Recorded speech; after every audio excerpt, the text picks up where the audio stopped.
hello there. Well, welcome back to Martin's Encore Strat, and what I'm doing here is I've spent a bit of time off camera preparing a pair of nuts. Oh, wait a long time to say that. A couple of nuts, one for my Encore neck, you can see it there, and one for Martin's, and there they are in situ, ready to go. And this one actually fitted perfectly well. I've cut the slots. These are custom built nuts basically, because the originals are actually too wide. They're non-standard. So I keep this as a reference now. So it broke when I took it out, but I've glued it together, and I'll keep it for a Sunn Mustang reference or an Encore India reference. So this is now, I've done a little bit of gluing there, and what we'll see, I'm going to take this off, is we'll have probably a little bit of run of glue, which I'll take off as much as possible, as soon as we can. It's always the way, glue wicks its way underneath. Oops, sorry, are you still there? Yeah, you're there. Glue wicks its way underneath paper, no matter what happens, but it's not too critical on this because I've still got a fair bit of lacquering and tweaking to do on this one, so there's a little bit more leeway to clean up on Martin's.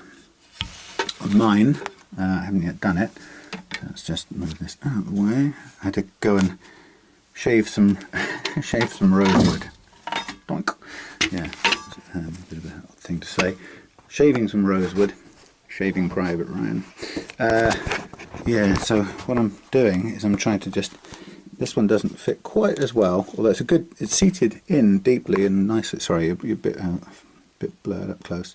So I sanded a bit of rosewood to give me some rosewood dust, and the reality is there's probably no easier way to get it into the cracks than to knock it. And actually, if you look, you'll see it's all sunk into there, so it kind of makes sense to bash it around a bit, and then it'll eventually go down, and we'll put a bit more on and sort of knock that away a bit.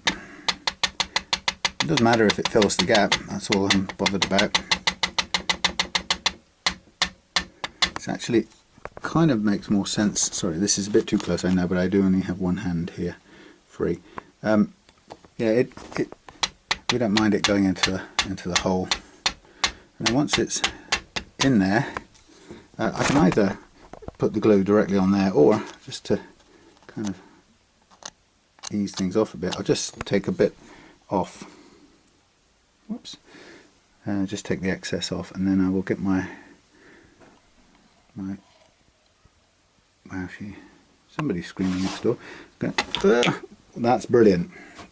That's the problem of only having one hand. Excuse me a moment.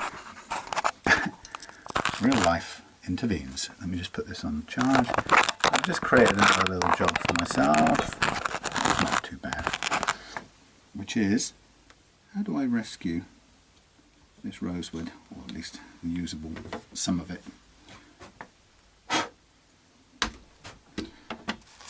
You can see that it's just a cluttered workbench. Well, in fact I was leaning up against the thing that was leaning up against the thing that was leaning up against the thing. So I'm just going to borrow a bit that fell on here, and I'm just going to do a little bit more filling in while we're at it. So there we go, we've kind of given me back two hands to use, which is nice. Okay, I like that. I'm just going to support that, aren't I? Yes. Going to get my glue. CA glue, as they call it, and I'm going to blob a little bit into there, and that's going to sort of sink straight down into the gap, but it will make a little cement with my redwood rosewood. And actually, if I want, I can tap a bit more on there for the time being and do the same thing, and it'll sit on top. Now I can always file off or sand off any excess here, which is probably, we probably will end up with some, but that's quite nicely filled. That will do. Just takes away the visible gap, and there's a bit on this side too, which I'll repeat the process with. So today I'm going to get on with the whole wiring business of Martin's Encore India, and because to my surprise the wiring, or the pickup wire, hookup wire, the pots, the caps and the pickups arrived. Now we're still short on the tuners, although I do have a spare set identical to the ones I've ordered if I want to use them. But we can't completely finish today because much as I like to sort of rush along, because I'm still waiting for some fresh Morris. Whoa, that didn't want to happen. Let's just suck that up. Waiting for some fresh Morris. There's too much dripping out of here. I don't like this. Why aren't you behaving like a pipette? There we go. Glue is bloody difficult stuff. I think it wasn't behaving like a pipette because I think there was actually too little in there, so the air was already getting in and therefore it was spilling out. Yeah, so I can get quite a long way with this today, which is good. Get the pick guard loaded and go from there. Okay, a little bit more in here. So this is mine waiting for a body, and the good news is that I've got someone called Ed who a while back contacted me interested in having a setup for his Encore India himself, but that didn't transpire and he bought something else instead, and what he's now got are two Encore Indias for sale and a Telecaster with a Strat headstock. Now the very mention of two Encore Indias was enough to get my attention, and again there's a bit of wicking super glue going on here, but again I can clean that up. Well, if I wanted to I could always fill these holes, but this is going to be a guitar for me to play anyway, so I don't mind these little holes from where I lacquered it and the lacquer didn't quite sink in. But that's that done, so there's my edges filled and I can rub a bit of lacquer over the top. And that's my special glasses off. So there we are. Move a few things, create some space before we get onto the body. In fact, I'll go off camera and we'll come back. So there's Martin's new nut, beautifully cut, ready to go. Cut to the same spacing dimensions as the old one. I think it's important to keep those the same. And while I was at it, I did another one, or one for mine. So the two guitars, or the two headstocks, are ready to go.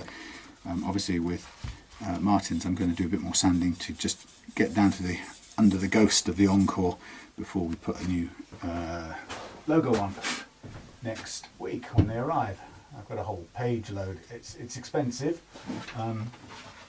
but it's worth doing if I know I'm going to have loads of them over time, or I'm going to do loads of them, so it was worth doing. Right, so I'll switch off and I'll come back when we've got the body out and we're ready to go. Okay, so what we have here is another Encore Strat from the good old 1980s in the Indian Sunn Mustang factory. Well, I don't know what it was called, but that's how I refer to it. And it's a really interesting guitar, I think, and having come across these quite a way back. Need a strap, so I'm going to use Ed's strap at the moment, which needs to go back in his bag. But anyway, yeah, very interesting guitars. These things. I mean, first of all, they're cream and sparkly, which is no bad thing. Second thing, they look nice, like Strats. This one got a big Made in India tag on the back, so they were clearly proud of it. So they are Strat style guitars, obviously massively out of tune a moment.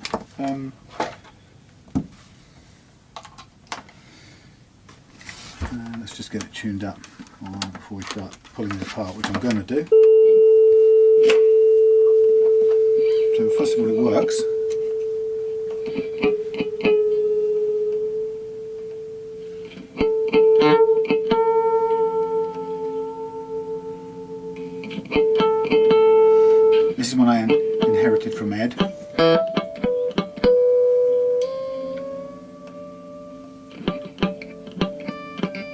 It's got jumbo frets.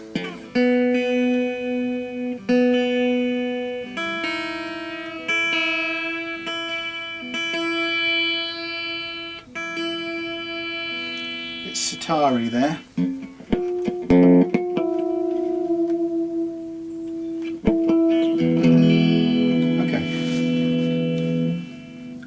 So sitar-y, I don't know. It's got a string retainer, string tree.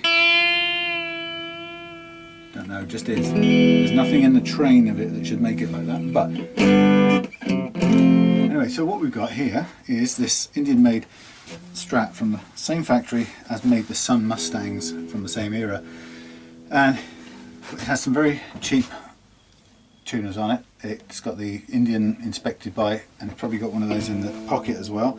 It's got these 3 single coils on, which started out white but have mellowed with age, so they're beautifully creamy and off colour, off white. It's got a narrow bridge, so it's a 50mm instead of 52mm bridge, which is interesting. It's also got a narrow pocket, so it's 54mm at the heel instead of 56 or 50. Say 56 is the usual Strat or Strat copy. So this is narrower all the way down, narrower here. Obviously the poles are the spread of the poles are a total of 50mm. So modern pickups typically will go 52, 52, 50, or 52, 50, 50, or sometimes 3 times 52, depends. But these are clearly if you first thing is, if you change out the pickups, you will have a slight pole placement issue. You can replace the bridge, and you might need to do some work on the routing there, but then what you get is the strings being just a fraction too close to the edge of this slightly narrower neck. So it's kind of slightly smaller than your exact Strat dimensions. However, I did a back-to-back sound check of this the other day. When I first got one of these, it was a few years ago. I think I've probably said this, so sorry if I'm boring it and repeating myself. But what struck me when I first played one of these was the tone of it, and I'm not a pickup expert by any means at all. In fact, I'm a complete novice really. But I played it and I thought, okay, and then I went to the middle, you hear the difference. Then I went to the sort of position 2, the in-between, a little bit more quack, and then went to the neck, and I thought, it's quite fluty.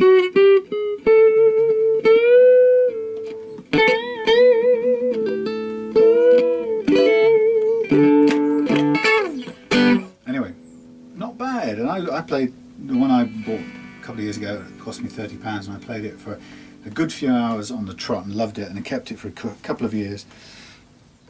And I think I never changed the pickups in it.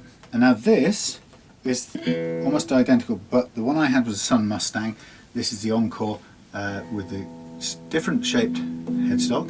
The Sunn Mustang I had this headstock, which is an Encore now, but it's also most of the Sunn Mustangs have that headstock, with the ones that are made in India do. So you can see it's from the same factory, even though that one's badged as an Encore. My first one had that shaped headstock on it, played really well, and I kept it and enjoyed it. And ever since then I've liked the product, the output from those factories. So these 3 guitars that I'm working on right now, this one here, great big full width Telecaster, that Encore Strat with the kind of Sunn Mustang Fender-y headstock, and this thing here from the same factory but with the strangely later Encore headstock but with the original Sunn Mustang style pickups, are all really nice quality guitars. And there's a few different neck profiles. This is quite chunky, the Telecaster's even chunkier. That red one has a finer neck profile, which is preferable. Well, actually it's not true, I say it's preferable, but I like all of them. Anyway, one I had actually had a humbucker here.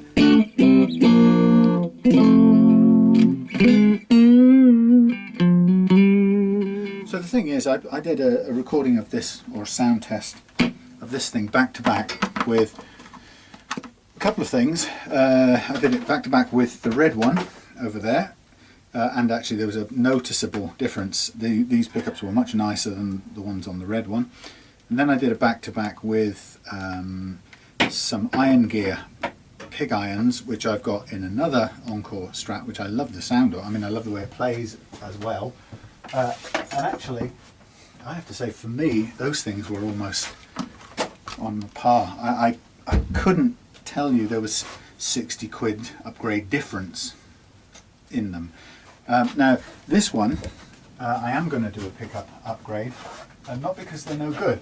And what I'm probably going to do is take these pickups out and put them into that red one, or maybe I'll keep these for something, but I'm going to mark these up specially because I know I've got quite a lot of Sunn Mustang pickups, but they're not all the same in terms of the tone, so I'm going to mark these up as a definite use them again possibility.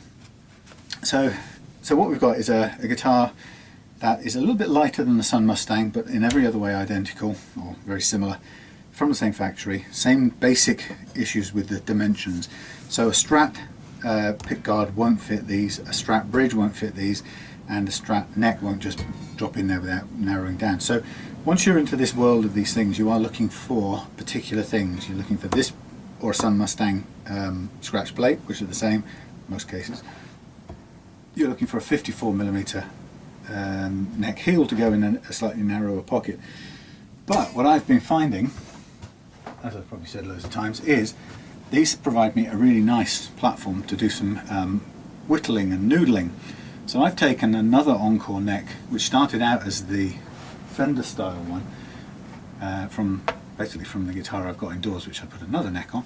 But I've taken that neck off, I've refretted it, and I've re-thinned it down, slimmed it down, and it's now a very different beast, and it has a more elegant sort of Strat style. My plan is that that neck, already badged up with Morris's AristoCat, is going to become the neck for this guitar, because the only thing I can do with this headstock is to, if I wanted to, is to make, here's the same shape, this one came off the telly, but I could make another pretty looking telly headstock out of that basic shape, which I will do on this one, because I don't, nobody particularly likes that. It doesn't please the eye, although it's copyright safe, if you could, I suppose you could call it that. So what I'm going to do with this one, somebody has their eye on this, so James is kind of a prospective buyer for this. I've got some, I'm going to do a refurb on this, so what I'm going to do is I'm going to replace the neck with this one, which is already redone and refurbed and reshaped and everything, and it's not factory perfect. I mean, it's kind of, what's the word, it's custom done, so it's not you know, it's not, this isn't concourse showroom ready stuff, this is vintage feel guitars. So I'm going to replace the neck, I'm going to put this one off to one side for some other use. I'm going to replace these three pickups and the wiring, but I'm going to replace them with coil tapped 3 rails, IronGear rails with a single coil tap on the, I think it's on the second tone switch. So what you get is you get a kind of combinations of, you have an either or single coil or humbucker choice in any of the paired combinations. So you can have neck on its own, single or humbucker. You can have neck and middle on neck and middle as a pair of humbuckers or a pair of single coils, and so on and so on. And that's a pretty simple, it's quite a flexible but simple switching system, which will do really well. So it's a nice thing about doing these is that I can experiment with different kinds of pickups, just to see ultimately if there's anything that stands out a mile. Like I said, I did like the IronGear pig irons, but I also, I have to say, were it another time and another day, I might go for keeping these originals in, because I think the time has to come where I honour the basic goodness of what these people built, because part of what I like about these guitars when you customise them a little bit is that they were in essence a very good quality guitar. Nobody likes to say that because they were made by either Sunn, who nobody's heard of, or they were made by Encore, who everyone's heard of, and it's very cool to hate because, you know, the truth is most people's experience of an Encore is a Chinese-made guitar with sort of balsa wood body and this variant headstock made in kind of recent years in China. And I have to say that whilst I can make those set up quite nicely, and pretty much one of the first ones I ever did was one of those, and I was amazed at how well it played actually. In fact, it's set up far nicer and far simpler than many a more complex sexy brand of neck, and it was lightning fast to play. It's just lacking a bit in sort of dynamics in the pickups really, but other than that there was nothing wrong, and weight, a bit flimsy in the body for my liking. But it's always been my view, since I started having a go at these things, it's increasingly become my view that there's a lot of that sort of brand snobbery that goes on, and actually once you get a version of a guitar like this Encore with the older ones with the really good quality heavy duty Indian bodies and the really nice, beautifully lacquered, nice maple rosewood top necks, and most of these actually have jumbo frets as well. That to me is basically a really good platform. And actually these guitars, once you maybe, even if you don't upgrade the pickups on this one, all you really need to do is probably upgrade the tuners to a better ratio and a smoother unit, and do a good setup, and actually on this guitar that would be all you need to do to make it play superbly. Now obviously with respect to the shape, people kind of would prefer a bit more of a customized, you know, this looks like a Strat and it feels more like a Strat. Okay, so let's just have a quick look. So this is quite amazing. I think partly because I got a bit of extra lacquer on here, this is just a little bit too tight, but we'll make it fit. So I'm just, if I do a quick direct measurement, what you'll see is, and I'm going to put this all in its own kit box. So we've got mine with probably a layer of lacquer on top, which I can rub down in this area just to thin it down a bit. And at the sort of widest part we've got, actually we're on to 50. Yeah, where the lacquer's on there we've gone to about 55, and whereas here it's down to 54, or actually 53.75. So there's a little bit of work to do. So that's even narrower or even slighter. So the question I've got is we can either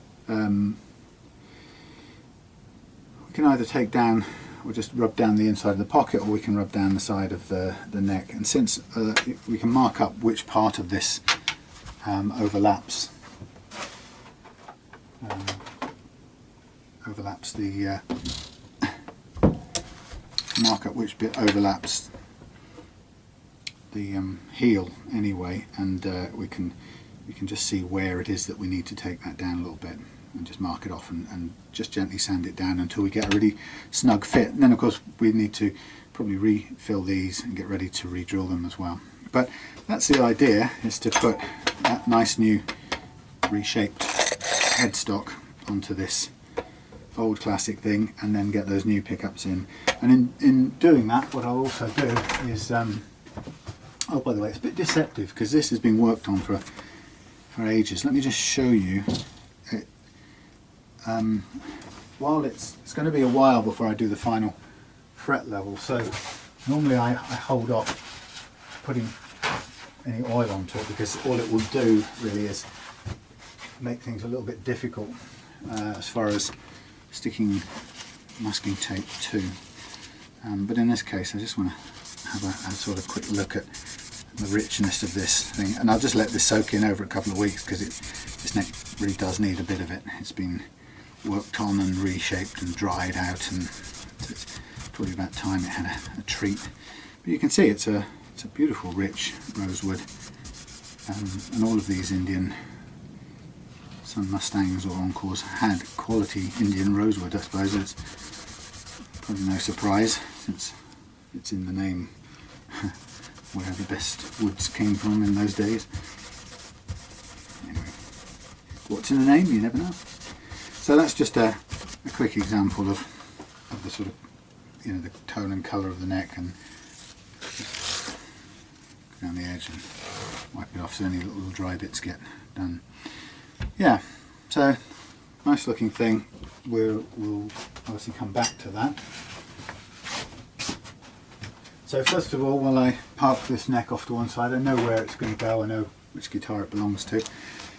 I'm going to take off all of the stuff here, and while I'm doing it I'll also just cut wires, because I can resolder. It's going to take everything off anyway, so it's a case of just probably can use the speed thing.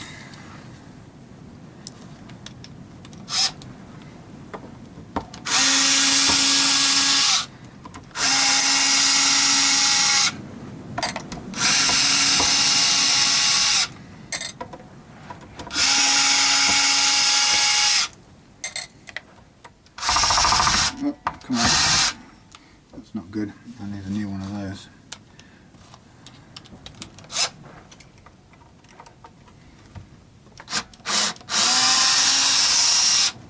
Then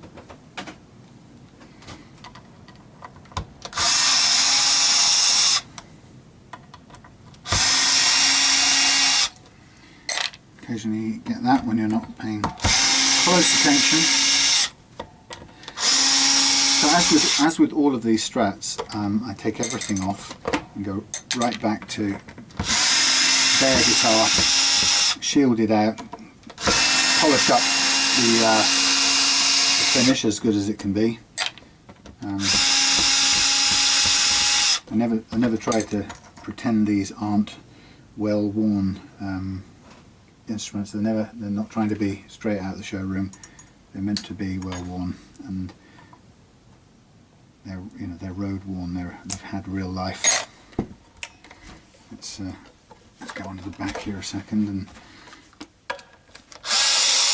off the plate and unhook the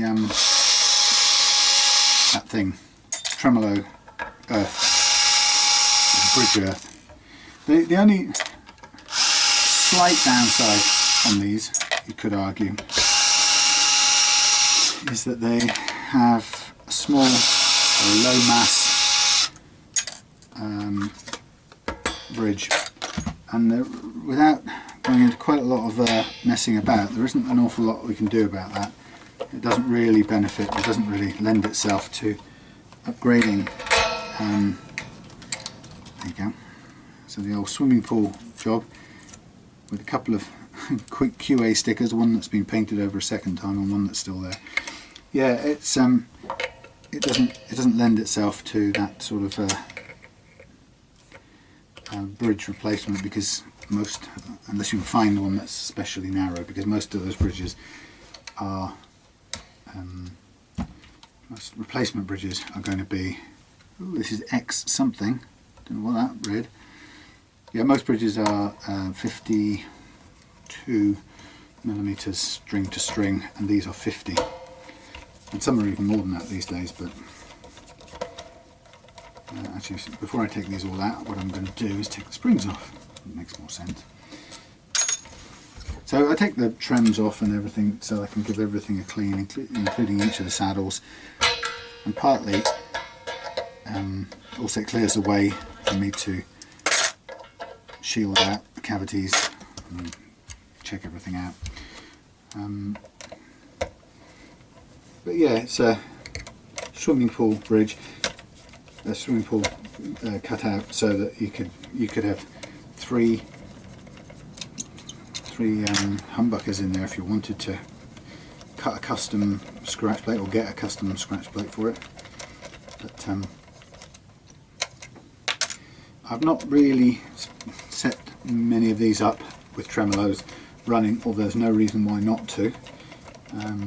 It'll be as good once we've set them up and made sure that the strings are all stretched and the nut slots are really good. Then there's no reason why this thing can't work as a pretty stable tremolo. Ideally, if you're going to use a 6-screw tremolo Strat system like this as a floating tremolo, i.e. that you're going to really hit it hard in both directions, and you really are into the sort of locking nut territory, or at best, or at worst, if nothing else, you're gonna need to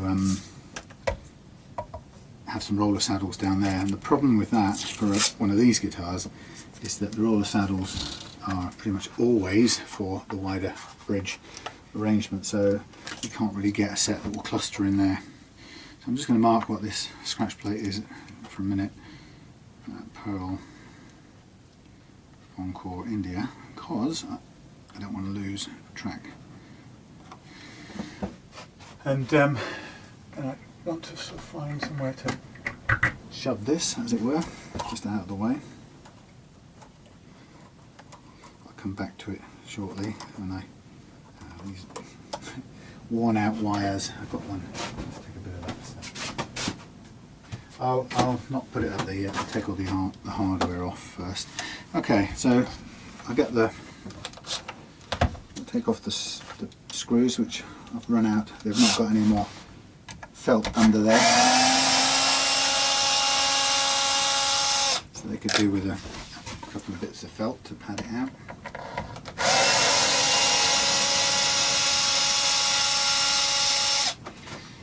So there we have it, stripped out to the basic body.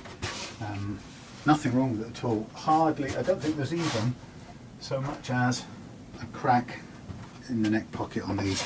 They're really nice condition, so it brought me some very nice pieces here. Let me just undo this and use this as a hanging device. So under the table here I've got another one of these, which is worrying. That's loaded with IronGear pickups, and that's Martin's ready to put the neck back on, which currently is being lacquered indoors with a new logo on the headstock.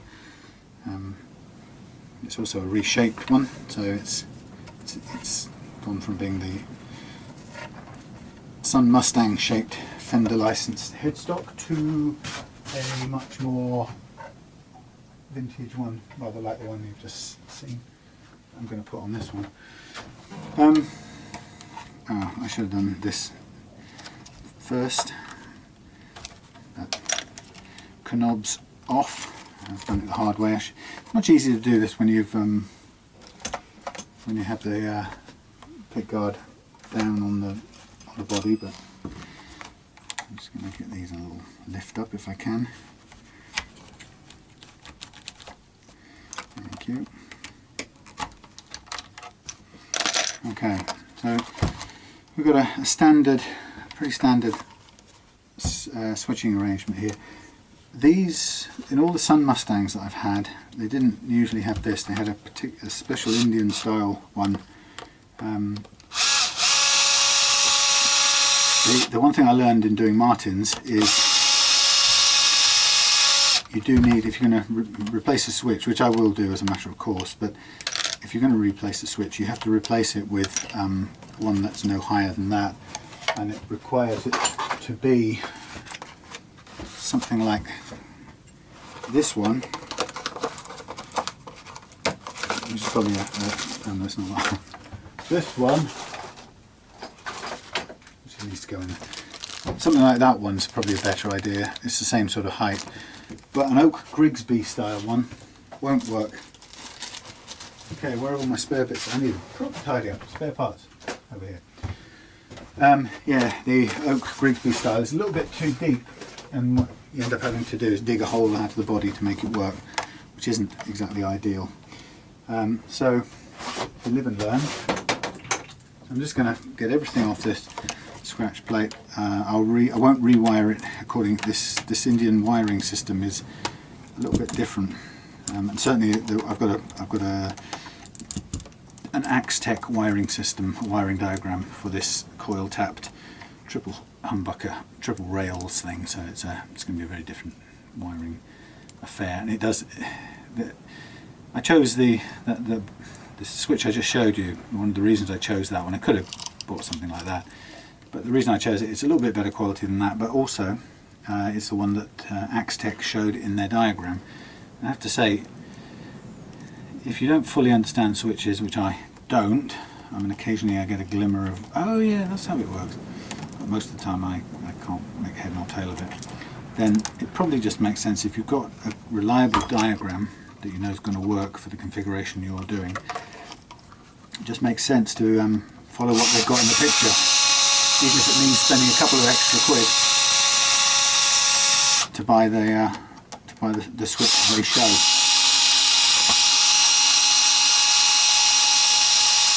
You know, yes, you could make any kind of switch work, and any kind of switch would work with that configuration. But why go to make yourself have to learn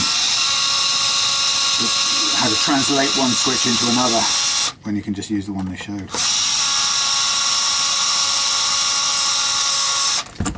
So taking this all apart is always a good opportunity to look at everything, and as you go you'll see where there are any cracks and splits. This is a really good condition scratch plate, so it'll clean up nicely, easy to shield now we've got everything off it.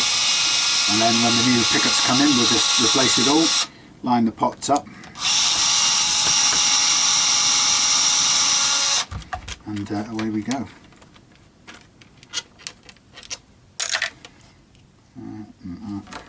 1, 2.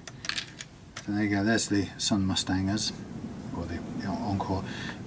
This plate comes off very easily. I think it's only wax connected. What you find underneath is a pretty heavy little thing, but it's completely full of wax. It's really well potted. Okay, so there's the Sunn Mustang Pearl Encore thingy. Kind of got it kept to one side in my mind for a particular customer, but of course the good thing is if it doesn't work out for that customer, then I'm still going to kind of carry on and make it to that spec, and then we'll offer it up to someone else. These Encores just came along at the time where I was looking to experiment a bit more with these Encores, because I just think I really like their basic quality. And you know, yes, it's easier to buy and sell Squires. Really, there's an easier, quicker buy and a quicker sell when you get a Squire affinity and you kind of pretty it up a little bit. It's fairly straightforward. However, something I really like about having a more distinctive and unusual guitar that somebody's going to really enjoy and keep because it's made a bit to their taste, to their specification. Now these are, I'm going to keep the string tree, obviously, that goes here, but I'm going to ditch these Chinese style pickups, made in China probably. They are pretty unlovable and I wouldn't put them on anything else. And it isn't because they don't work, because they do. They're just very, very low gearing. I don't know if it's correct. I think the term's low gearing. Anyway, they're not very accurate in their operation, and they make it feel gritty in their tuning. They don't go out of tune though. Come on.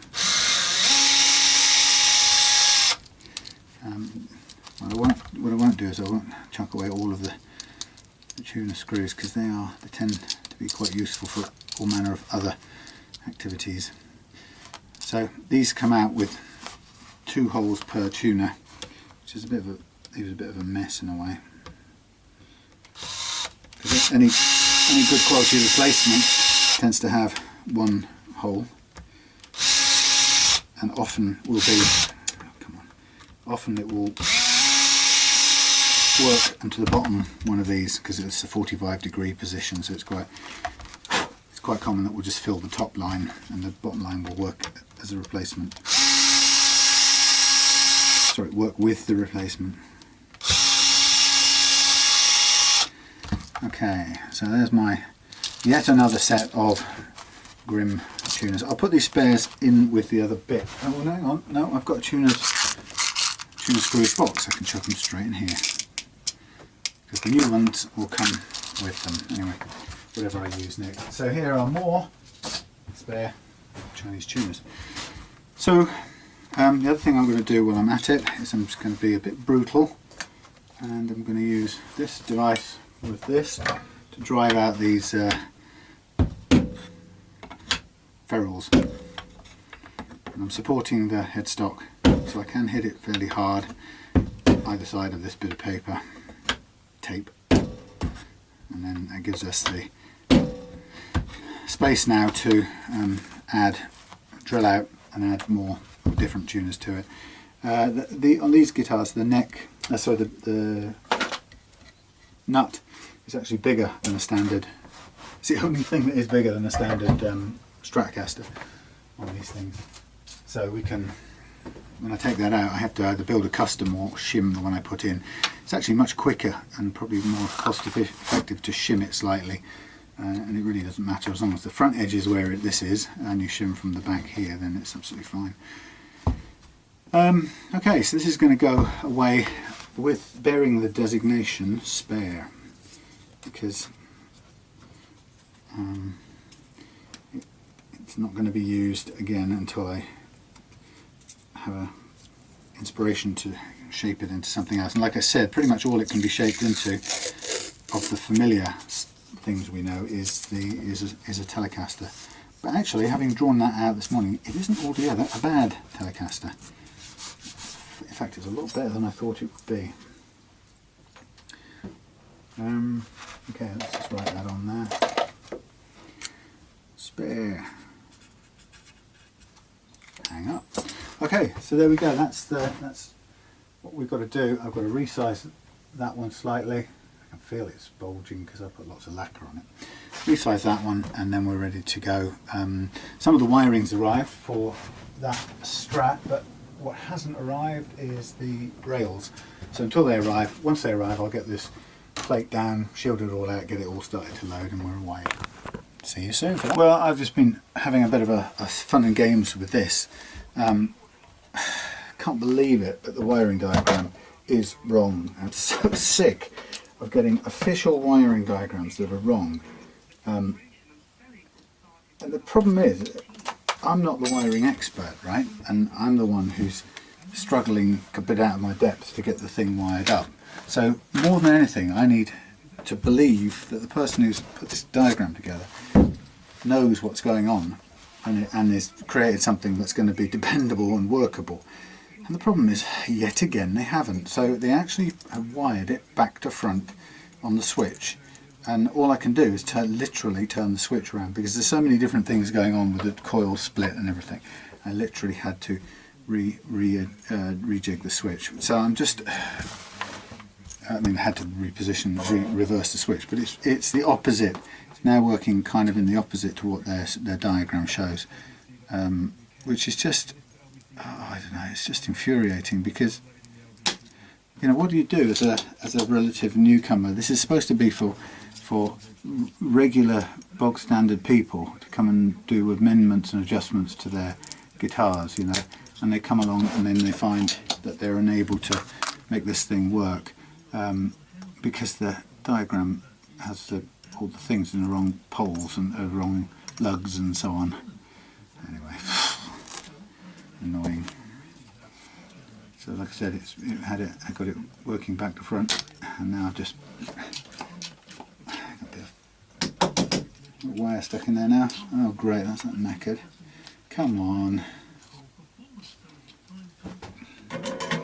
So I think in a moment I'm going to be hooking up the earth wire and the jack plug, and I think we should be on our way to it working. That would be nice. Oh, this is a cheap piece of crap that doesn't work either. I don't know why I'm complaining. It's only cost about £1, but it's literally, it's got a little circlippy thing in here that is not going back in. Right, thank you.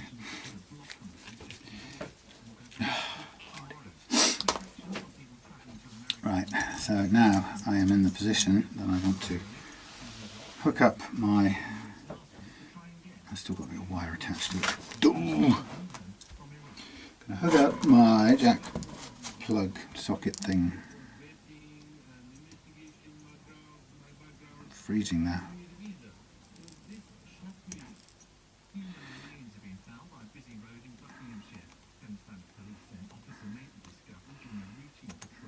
Can I get hold of this? Can I? How? Come on. No, it's not coming out because I can't get the heat on it enough. No, that's gone. Right. Okay, let's get this ready.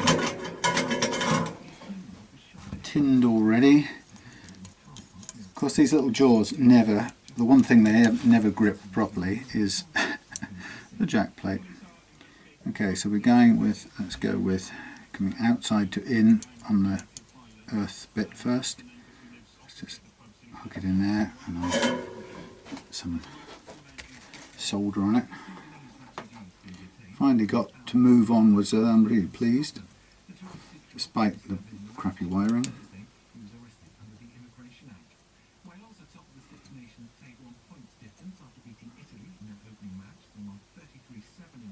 Something here, it's not heating this up, come on. Thank you.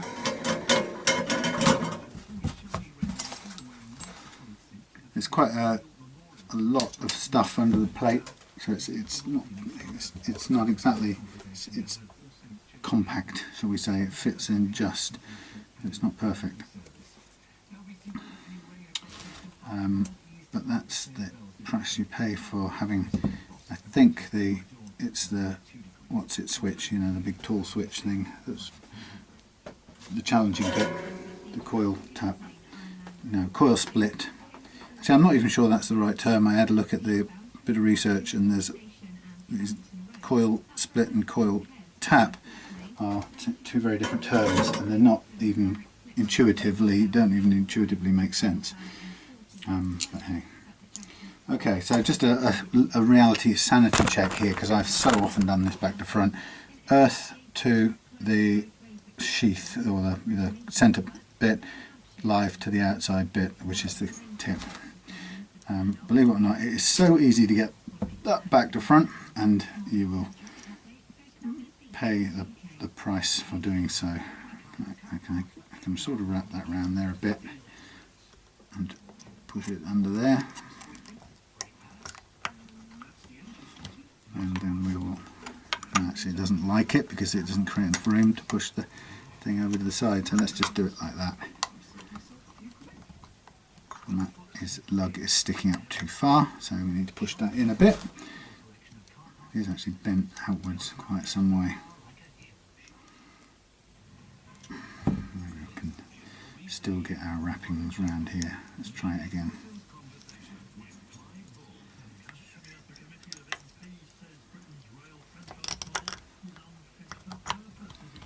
Can we get there? Yeah, just about. Right, let's get a couple of these. These are going to be temporary screws until I get some new ones in from the Far East.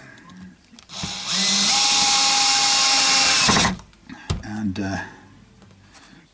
what I'll do is I'll just change them all out for nice shiny ones when they come in. If they come in within the next few months, few weeks. Right, let's get in there.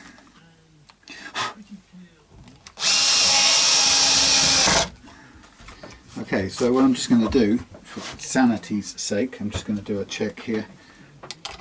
Make sure this works in the correct manner now. Blade. Okay.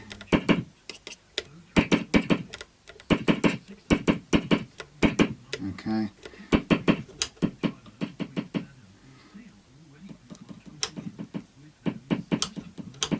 Okay.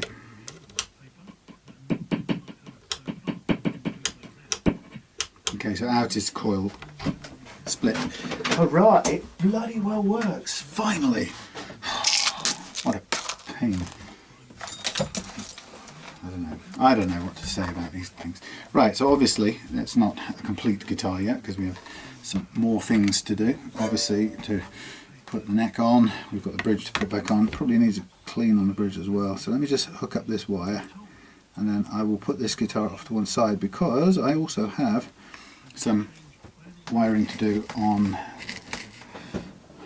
Strat wiring on another one, and I've also got some pickup to connect up on this other one here, so I'm going to do those as well. So while I've got the soldering iron, strike while the iron is hot, as the old strange old saying goes. Come on, get on there.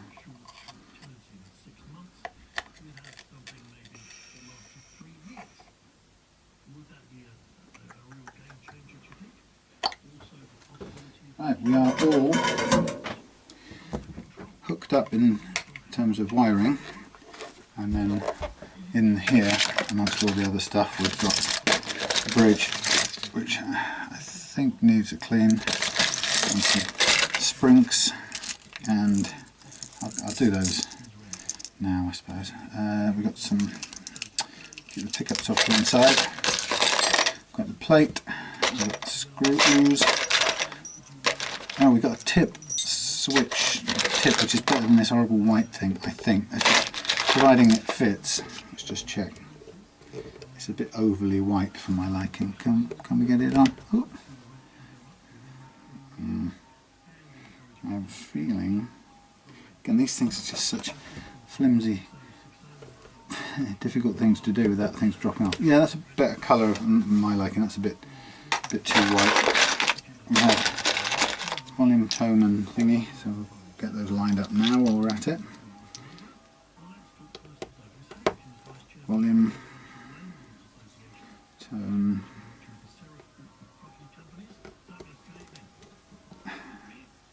and tone. There we go, nice. So we have also a few more bits here. I'll just get these major things sorted out so we can put it off to one side. Obviously it still requires fret leveling on the neck as soon as I put that on, so we've got a while to go yet. So I've got 5 of these long screws for the tremolo plate, which is interesting. Only 5 screws. A shorter one. Brilliant. 6th one, here it is, blimey. Okay, I'll just put this under here for a second.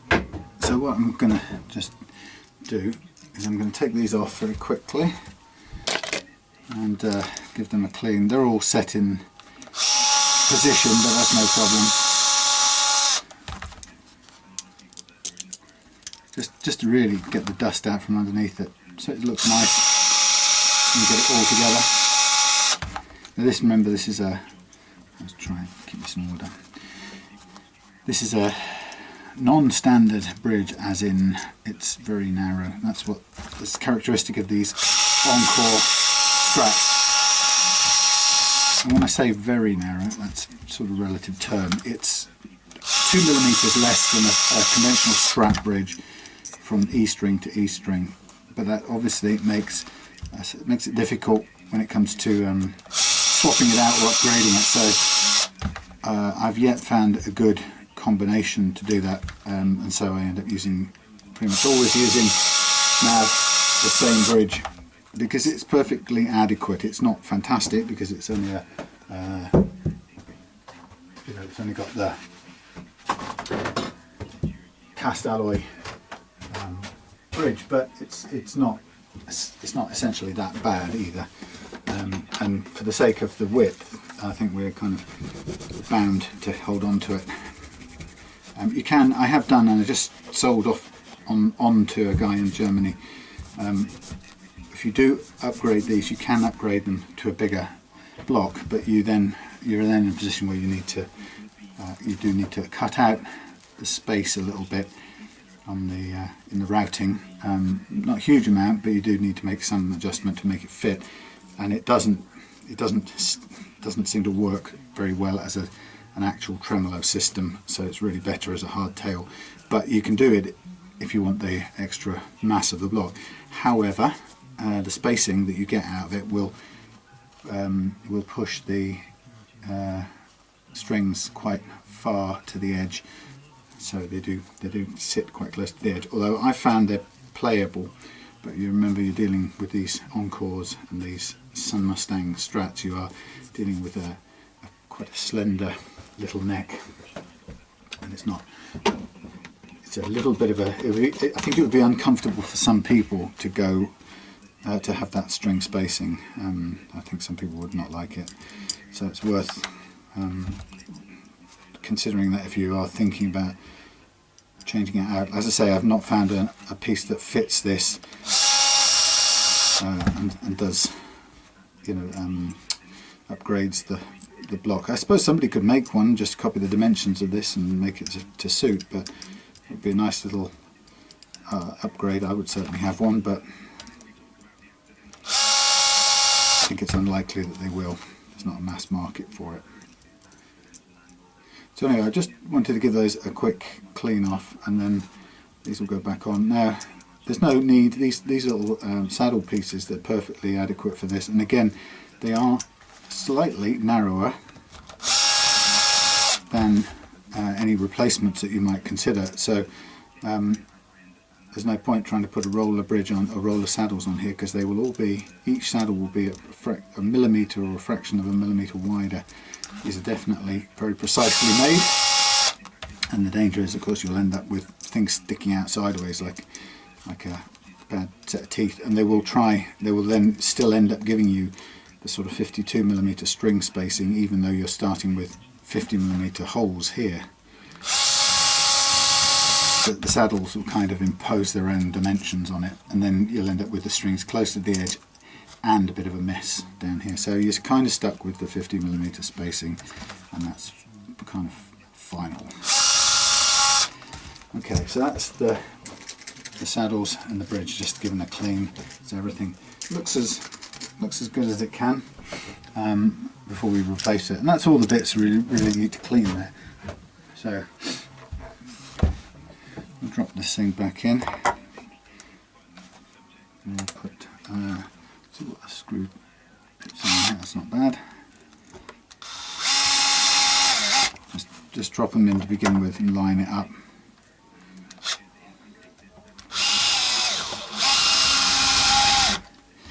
There we go.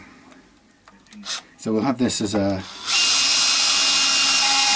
hard tail, effectively, so everything will be locked down. But even when you do that, you don't want to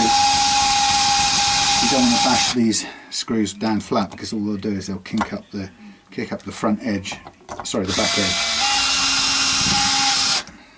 So they're really not designed to be hammered all the way in. Well, so that one just sitting right in.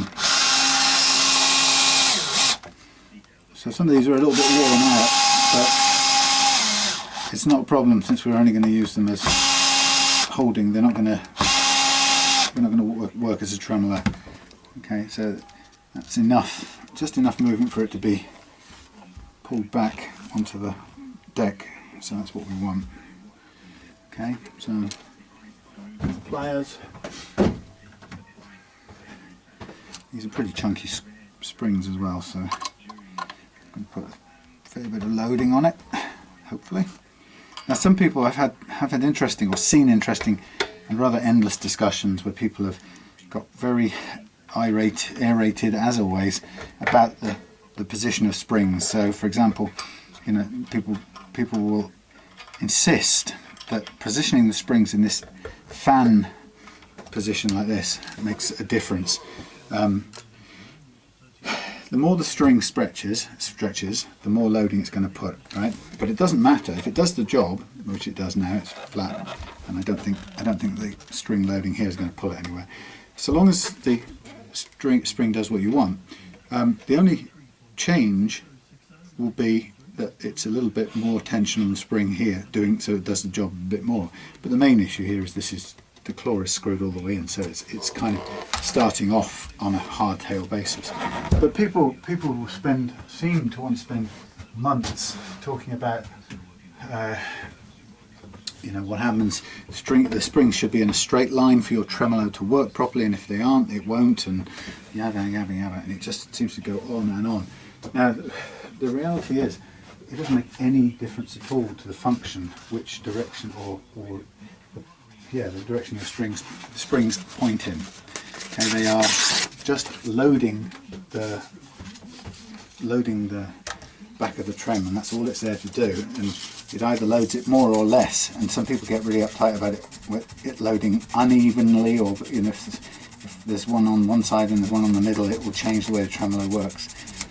I don't think it's the case. So I'm just looking at this. This is a very snug fit. It does fit in. I'm just trying to just ease it off a little bit. I don't want to take any more off here. I've already taken some off here, so it's possible. Looking to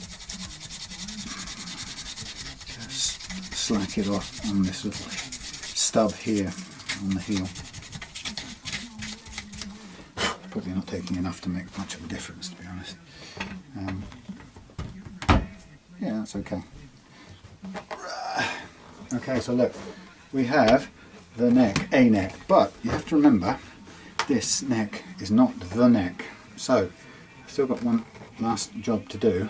What I'm going to do is I'm just going to make sure this lines up first of all, and press it in firmly. Check its level on there, check its seating there, check its position at the back. Swing on it a minute. Okay, remember this is a replacement neck, so just getting a feel for it.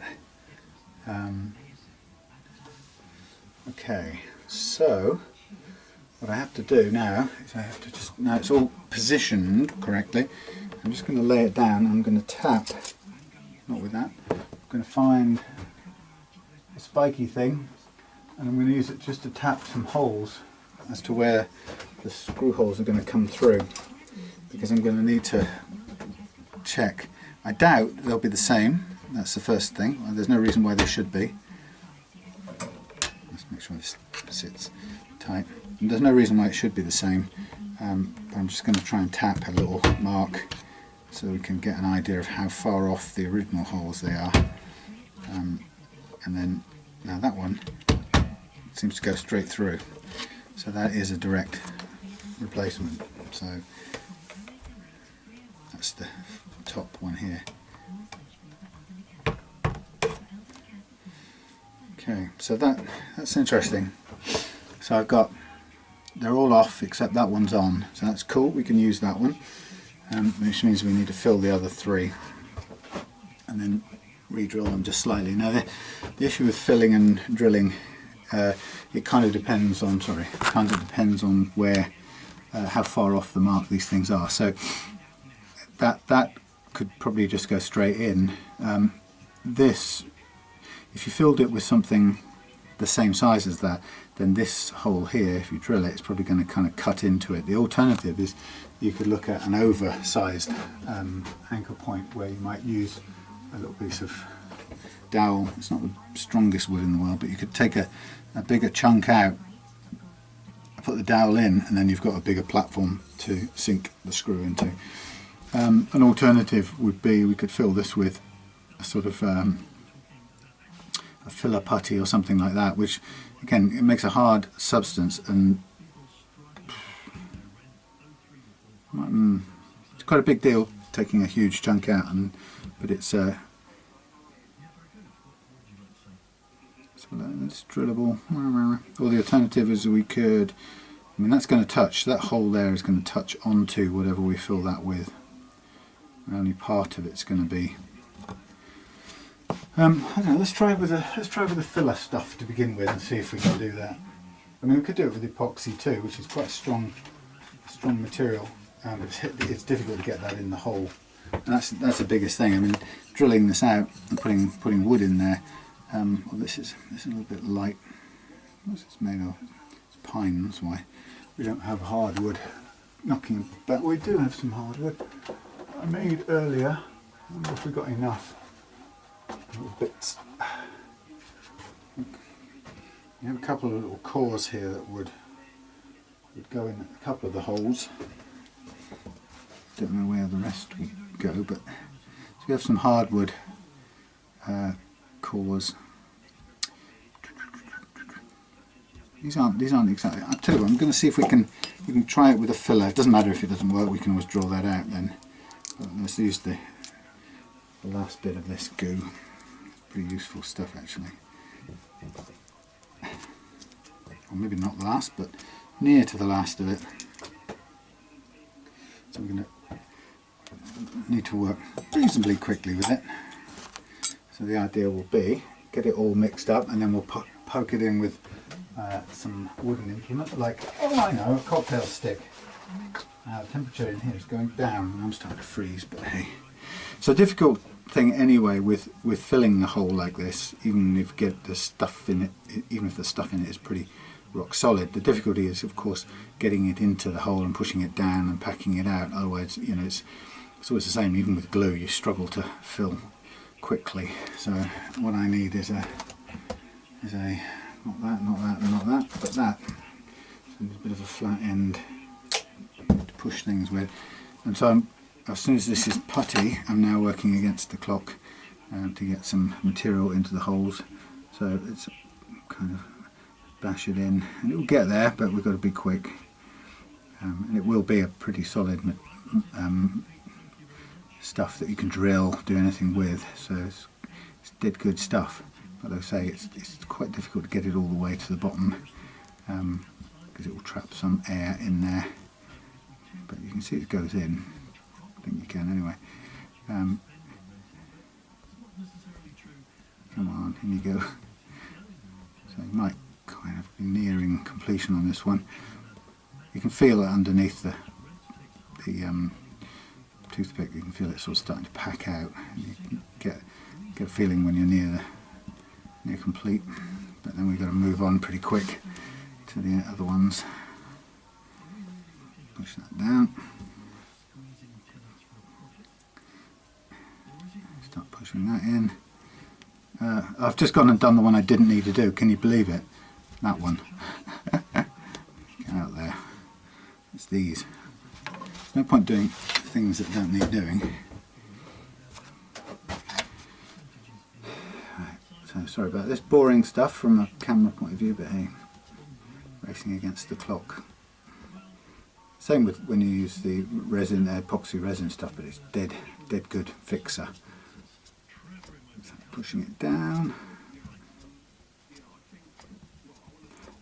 The idea of using a smaller stick to do the pushing is that there's a room for the air to escape, so we don't end up just trapping a big blob of air down the bottom and getting nothing into the hole on top of it, or very little. You want to fill it as much as possible. Right, just broken the stick. Use another one. So it's nearly there. Still soft enough to work with. Obviously you end up with a bit of stuff on top that you need to clear up. It's starting to get a bit sticky.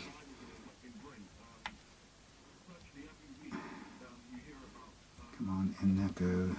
I've got another spare bit in case this actually hardened up too much, but it's getting there.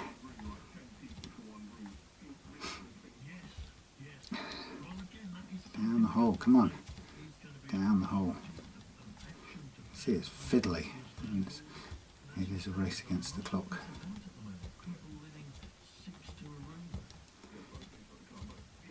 There's some sort of a legal advice money program thing on LBC, and they're talking about rents, I think, in London. And that's a nightmare, isn't it? The costs up there. Right. Okay, this is as much as I'm going to get in there. And while I'm at it, I can just take off the surface quickly like this. It takes a bit of the lacquer off, but we don't need the lacquer on the thingy anyway. On that thing which is called the, what's it called? heel. Okay, so this is, I'm just trying to get the last bits in. Have I got anything else that will do this better? No, just keep going. Maybe one of these will do. No, not that one. Pushing it, squeezing a bit further in. Yeah, so once we've done this, then we'll let it set, and then we can drill next door to it some new guide holes for the neck screws, and they should go in no problem. And if they do touch the edge of this, it will be pretty solid and it won't go anywhere. Okay, got some more of this on order, which is good. And I'm at it. I'm going to clean off. There's always a bit left over, which is a shame because it's very useful. It's a bit wasteful as well. Make sure that's clear up. So we've got to dig out some tuners for this. I can't remember. Oh yeah, I know what we've got. We've got the Fender ones. And that's going to require some markings as well because they're different completely from the ones that were in there before. But my goodness, they are pretty. Okay. I think I'll come back to that because I've got more soldering to do, and I'll do that while the soldering iron's hot. So there you go, off to one side, let that set, and then we come back to drilling the new the new holes. Okay, see you in a minute. Okay, I lost track. Am I recording? Yeah, look, I'm on the Pearl Strat, and what I'm doing is I'm just marking out these. Oh my goodness, look at these beauties. These Fender brushed steel locking tuners. So what I'm doing is I'm just going along here and I'm just making some dents that mark the little holes that I'm going to need to drill to just to locate these things. Now, assuming they're so beautifully machined that they all kind of match up perfectly, I'm just going with a visual sort of start point. They just need, they don't need to be 1,000,000% precise. They need to be clearly big enough for these little locating lugs to fit in, and that's the main thing. Now it means we've got quite a few other little holes that are no longer needed that I think I forgot to fill in somewhere along the way, but it's no big deal. We can look at filling them in now if we wanted to. Again, most of this would probably get covered up, so not critical. But I'm just marking up so I know where those places are. Now the lugs are not very deep, big, small, deep. In millimetre terms, they will be, if it works. Oh yeah, 3.5 millimetres. So we don't want them to stick out. So we need a 4 millimetre deep thingy and hole, and they're about, according to this, they are 2.5 millimetres across. So I need a 2.5 minimum drill. So let me just see what we've got here. A range of odd bods in this thing. We've got a wood one there that might be easier. That's coming in at 3, so that would give us, that would be kind of simpler. It would give us room. We don't want to be too precise.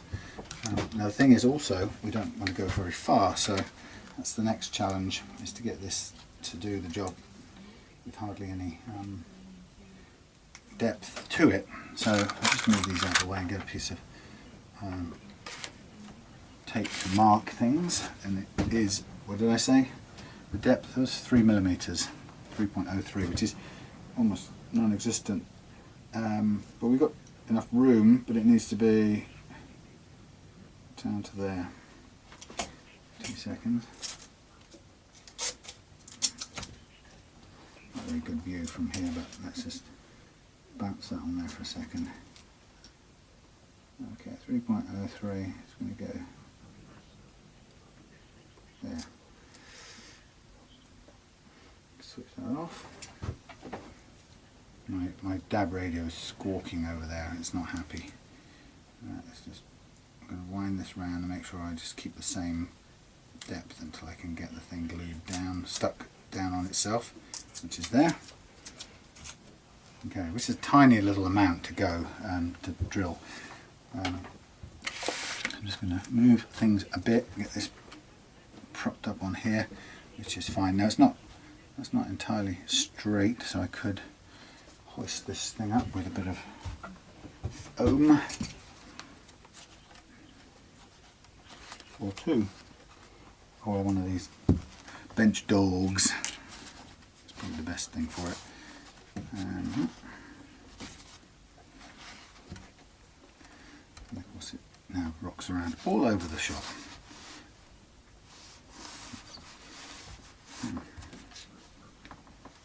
It's really annoying, that squelching DAB radio, but okay, well I'm kind of comfortable with that. It's got a little bit of spring in it, which I don't mind, and what I'm going to do is I'm just going to work downwards. I'm going to guide with my thumb and start right on the spot.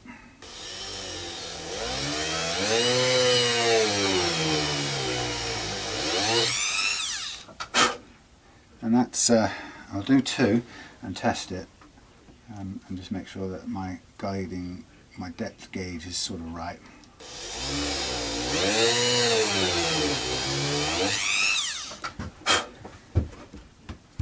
It's quite a commitment to, alright, we're definitely doing it this way, there's no choice in the matter. Okay, and there we are, stuck in place. Now, as I say, that covers up just about everything except these outer ones, so if I was in the mood, I could fill those right now with a little bit of the old famous standby cocktail sticks end glue mixture, which I'll do. You'll find out a little bit of old sandpaper, and I don't want them to be too thin. I want them to sit in a bit, so I'm just going to cut off the ends a little bit and then down the middle. Oh, bugger! That spat out most of them there, which is a bit stupid. I need 6.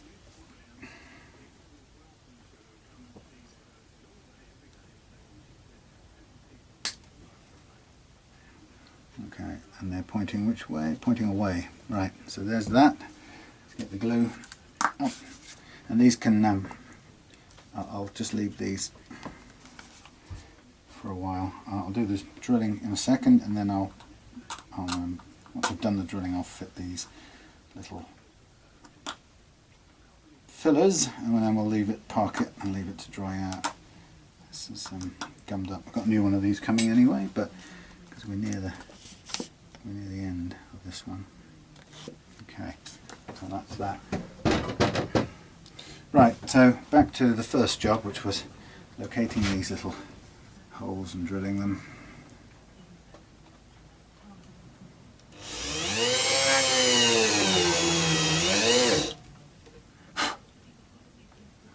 Just turn it so I can see the sharp bit, basically. And I know that I'm locating it in the right place.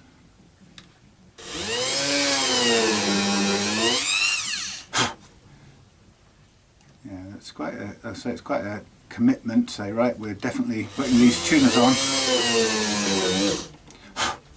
And if we're ever going to put any others on, we're going to have to do some hole filling.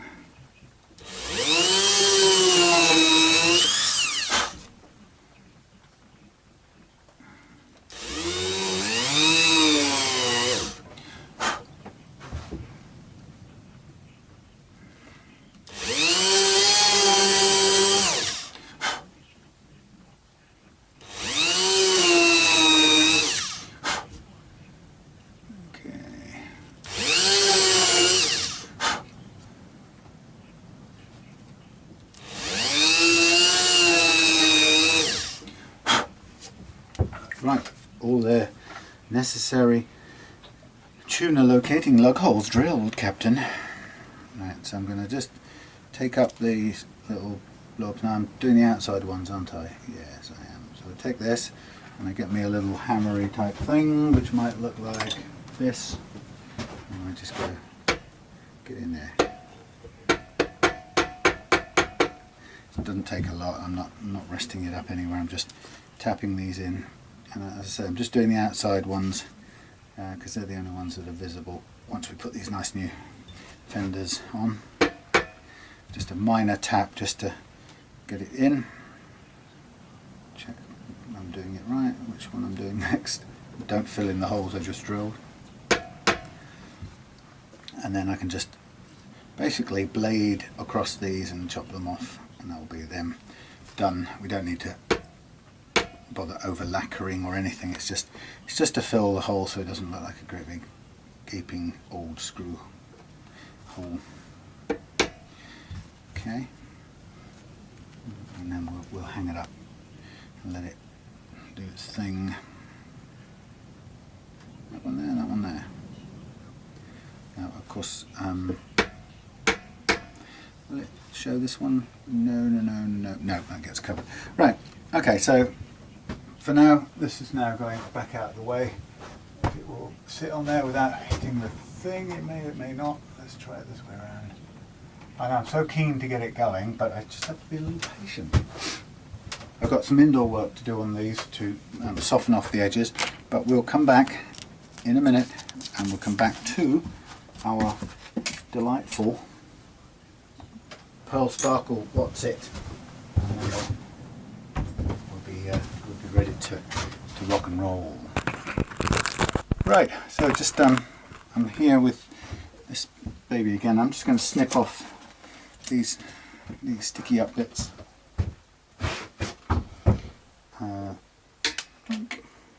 Always look away when I do this because it's pretty violent pastime, as you can see. I'm also going to then rub off any excess glue that I can get to quickly, and then what I'll do is I'll just razor off the any sticking up bits of wood that are still there, and then we'll be kind of ready to install those beautiful brushed steel tuners, and the fun can begin then. So with my blade I'm just bending it a bit upwards so I can get as close as possible to the surface. It doesn't have to be perfect, it's not really going to be in anyone's way, nobody's going to feel it, and I'd rather just get the wood to a level rather than dig further into the lacquer. That will just make a mess. So reasonably close, but not so close I have to sort of cut into the poly.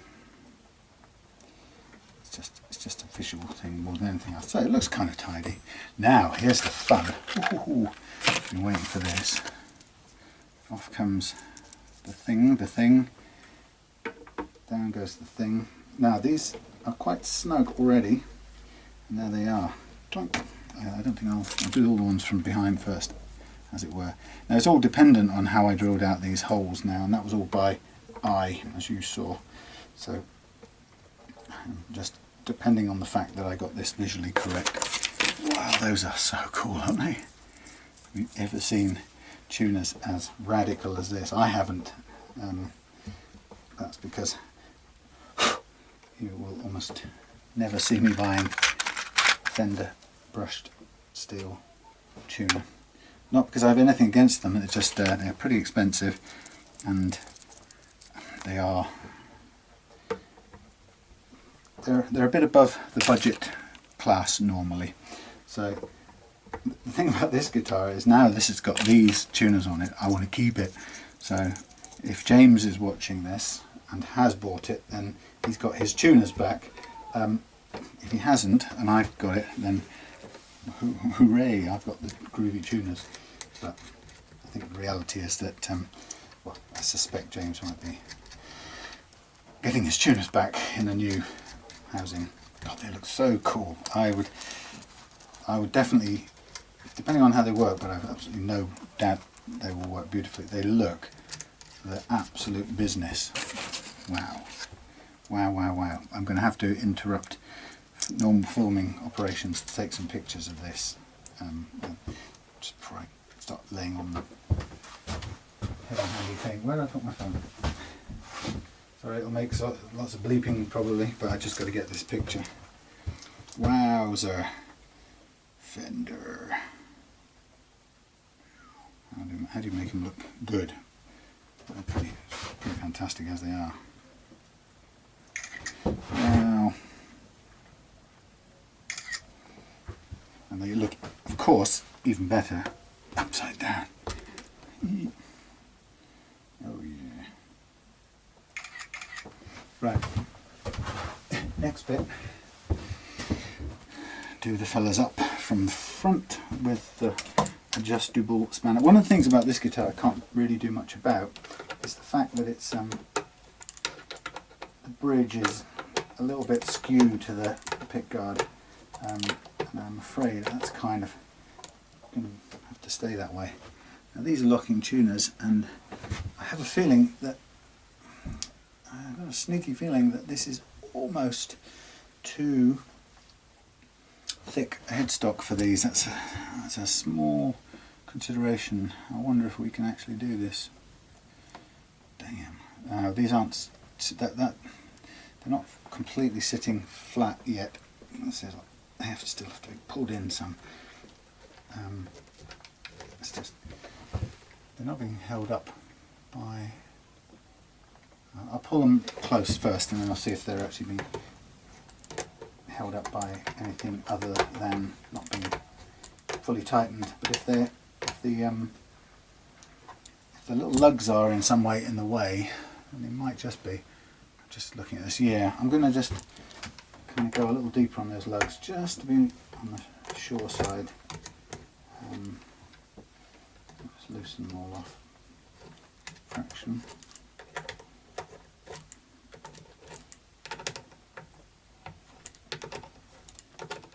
I think they're also, they are marginal in terms of they are made for a thinner headstock, which would be, I guess you have to conclude that the Fender is a thinner headstock than this Encore. Now about that we can't do much. So we shall see. Let's hope we can get to it. Only needs just enough room to work. Doesn't need loads of room. We shall see. Because they're locking, we're not going to wrap a load of string around them anyway. So let's see. Let's just make a little bit more on those receiving holes. Let's go back to our find this drill bit that I used, if I can. It's not still on there, is it? No, I took it off. Did I chuck it over here?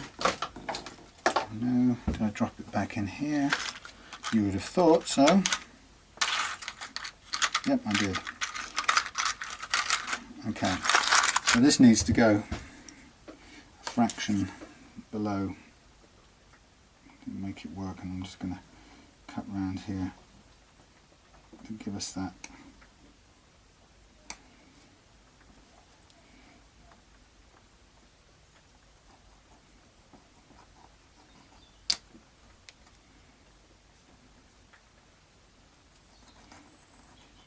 And it doesn't really matter how deep it is, it's better that, in a way, other than it going through, but it needs to be deep enough to seat these things properly, and I'm just thinking it's not quite there yet. Well, it should have been, judging by the measurements. Well, but there we are. I just deepened it a bit. And we'll just add a bit to it. Again, we know that we can go to there without doing any damage. It's not going to pop out the other side. There's no risk of that. Okay, so back to the old thing. Put it in the hole. And again. And so on and so on.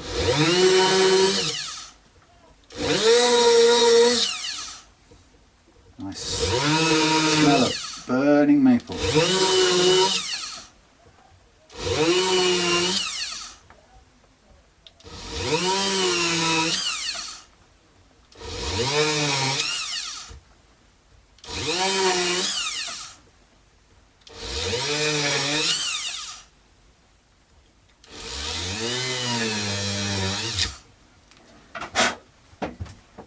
There we have it.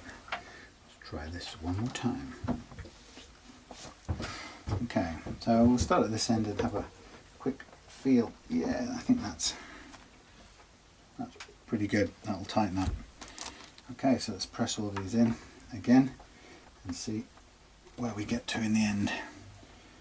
And obviously we're going to rely on the nut to pull them absolutely flat and hopefully give us that extra little bit of penetration to get through to the other side and give us the string access.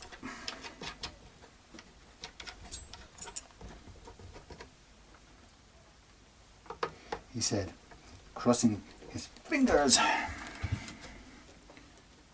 Otherwise, the alternative is that we get lower. These are quite big washers. If we get some lower ones, then we can clear. But actually, we're just about there now with that extra reach, which is great. Would have been a pity. Can we get there?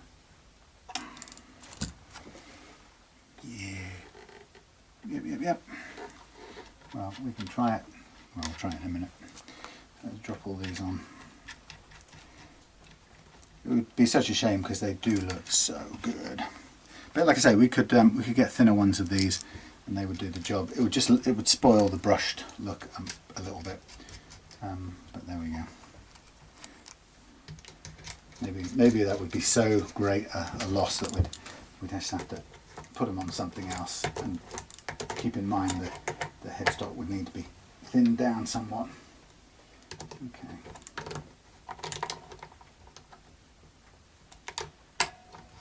I'm just going to allow these to pull the tuner body into place.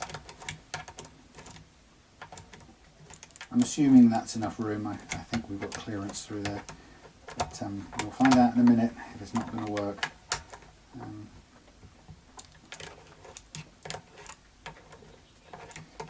Fingers crossed, eh?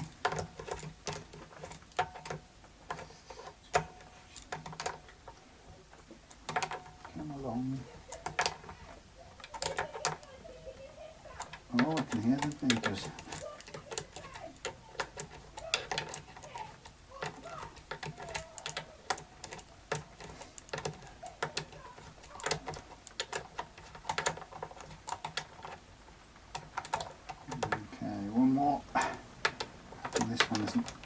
Curve at all. That's as close as we'll get. Well, boy oh boy. Okay, so that is pretty much ready to go with the restringing with some sacrificial strings in order to do the fret leveling. Now I checked this yesterday and I got the line up pretty good. There was movement in the pocket and it was sitting a bit out, but it's now snug, and it's just a matter of screwing it into place. There's nothing else we need to do to it really. This says telly strings. Would telly strings do, or have we got Strat strings knocking about? We've got set 10s over here, Strat 10s maybe. What else have we got? We've got something that could be, that looks like 9s, but it could be, if it's too short, I never know what it's come off and whether I'll get it through. The problem with getting it through on a Strat is you've got to get this horrible curvy mess through. It's very difficult to do. It's very difficult to even get them untangled right now, far less get them through the body of the guitar. Okay, so the idea now will be to load this up with strings, get them, check the tuners work. My god, they are so cool. And we'll find out pretty quickly. So let's start with a blue, and we should be able to pull this one straight from the pack, since it will have been straightened out in the past. But whether or not it's straight enough to go through the body. This is also a good point now when you're putting the first one through. We're testing a few things really. We're testing, first of all, is the string long enough? Yeah, just. We're testing the alignment. We're testing the tuners in this case to see whether we can actually get this string through the hole. Please, please. Oh. Right, let's cut off this difficult obstructive bit. Just want to get this through. Come on, you can do it. You can do it. I'm sure you're down far enough to come out. Yes. Oh, look at that. We are.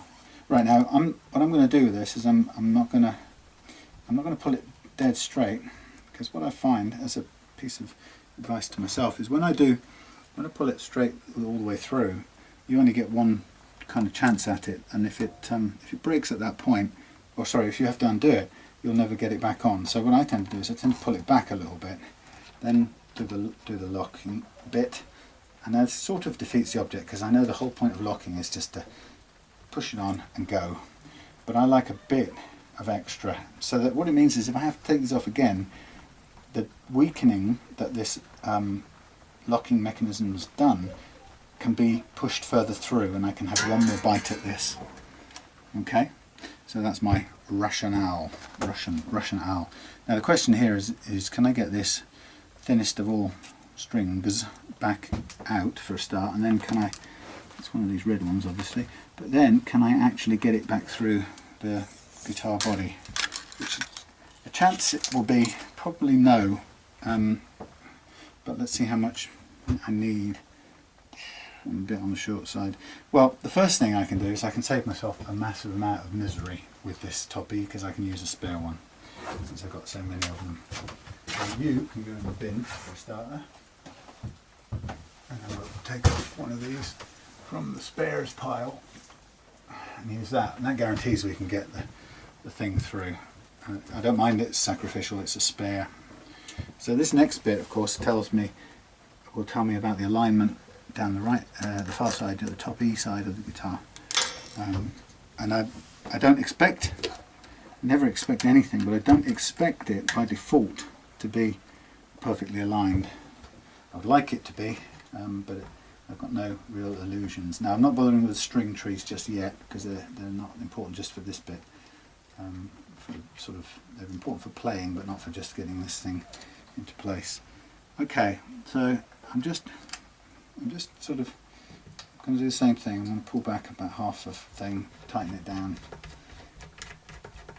Like I say, if that needs to break off at some point, then I can lose the crimped bit and just work with the next bit along, which gives me a couple of bites of the cherry out of the same string. I found that if you just pull it right the way through, clamp it on, and then tweak it, you get a crimp on the string, and you don't get a second chance to, you don't even get a chance to slack it off in future, because it will have weakened the string so much that it's likely to bend. Okay, so the fun bit now is, what do I know? What have I got? Well, I've got the string, the saddle's quite high up here. I can see that there's enough downward adjustment on here to come down to meet my playing action, so I'm cool with that. It's all looking good. The alignment is actually pretty spot on, even though this bridge is tilting a bit backwards because of the position of the bridge. Actually, my goodness, they actually move. Can you believe it? That is not a great. It could be an argument for filling and drilling and filling those, but it won't be a problem. It's just it's sort of, has it straightened out a bit, a tiny fraction, but it's still not looking that great. Okay, so now let's look at the next challenge, which will be the B. I don't think I've got any spare B's kicking around, and that will be a white one, is it? White one, is it? Yeah. So let's see if I can get this B out and reused. Otherwise, I'm sort of, let's give it a stretch. I'm facing the need to use a one out of a pack somewhere. However, amazingly, this has gone through. It's sort of missed the thing altogether, which is a bit of pain. Oh, it's gone through. My goodness, that is quite unusual, but I'm not going to look a gift horse in the mouth. So we do have a B string that I can use. Hooray! And I think the G then should be kind of easy enough to just get straight on and do. So a little bit back, lock it down, and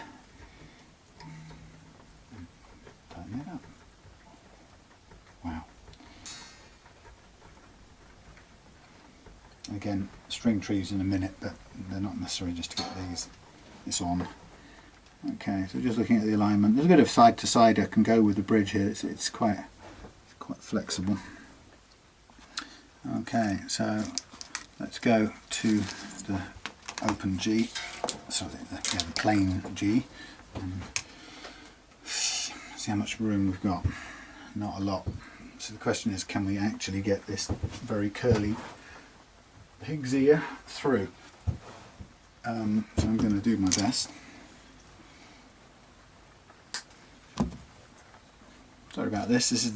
This is what you have to go through when you reuse strings in the so-called sacrificial mode. But it's a good way of making old strings earn their keep, particularly, and save money. Of course, you don't want to chuck away a good set of strings just for the fret leveling process, which is what this is all about, really, getting ready for that. So we might get through with that. Fingers crossed. Yay! Through. I mean, it's already weakened, that string, those parts up the top end there, so I don't expect it to last much more than the very basics of what I'm trying to do with the fret leveling. As long as it lasts just that far, I'll be happy. So I'll get this onto its saddle, pull it back a tiny bit, crimp it there, pull up the loose end because no one is scratching the lacquer, and away we go. Right, now this should be fairly straightforward. So we're going with what are we going with? The A. Again, still a bit of straightening out to do.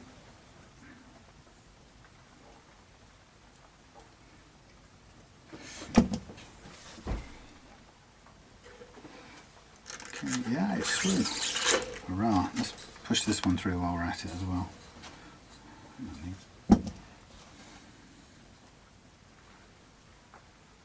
Raining outside here in Devon in the UK,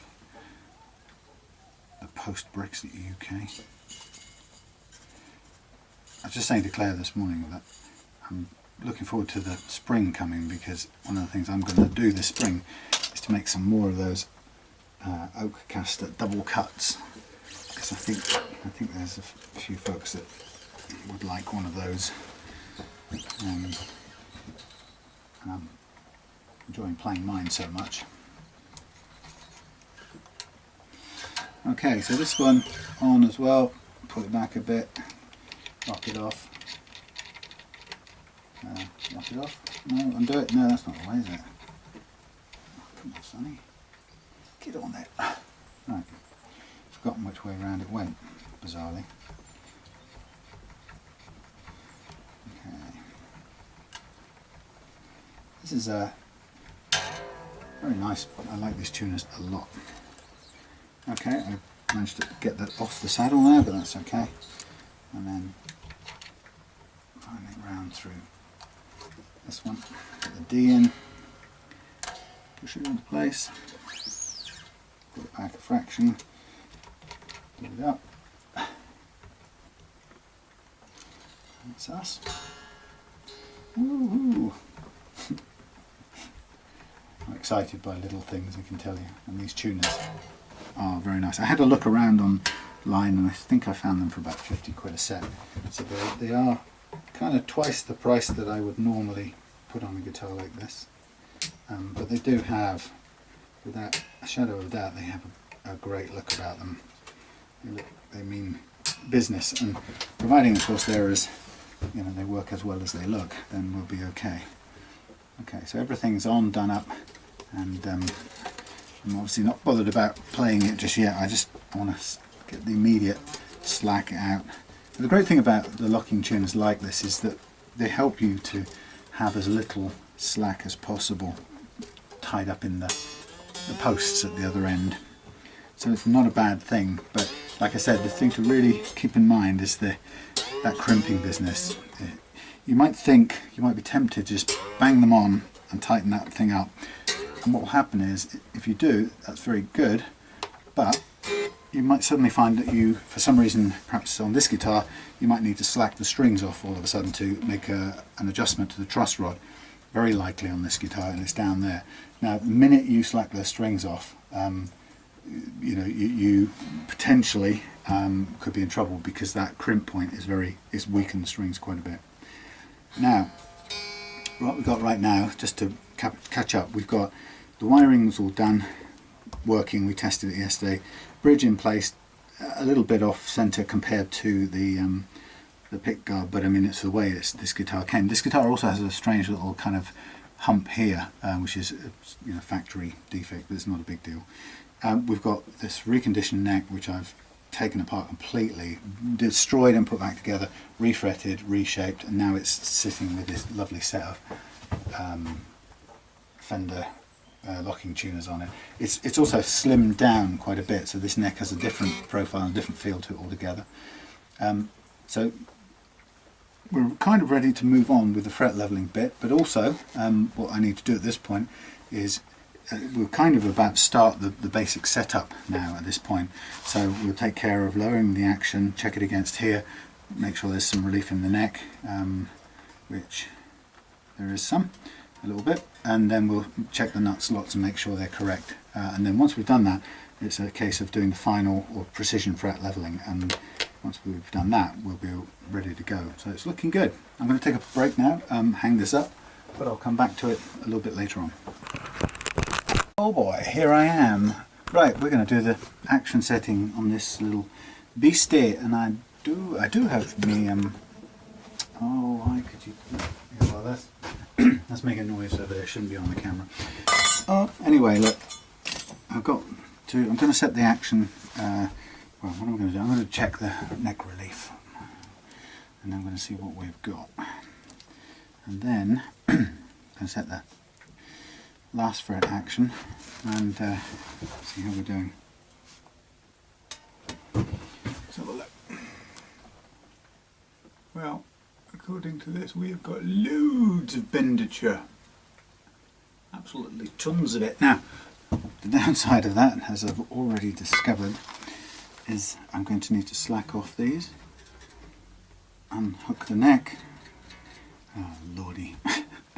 The bit I absolutely hate with this: undo the neck, make an adjustment to the truss rod, do the neck back up, hopefully in the same configuration that it was a minute ago. So it's just, for those of you who know, I get so irate when I have to do this with truss rod adjusters that are mounted down at the body end.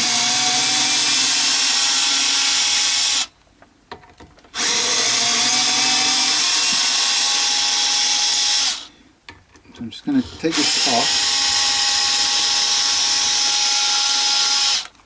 I'm going to hold on to this neck because it's got quite some weight of tuners up there. I'm going to have to take these out because I need to flip it over.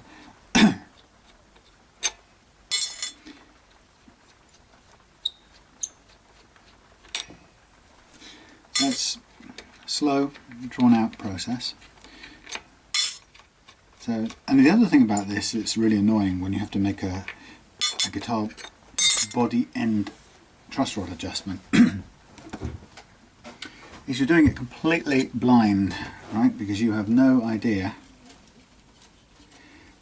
whether it's going to be enough of an adjustment.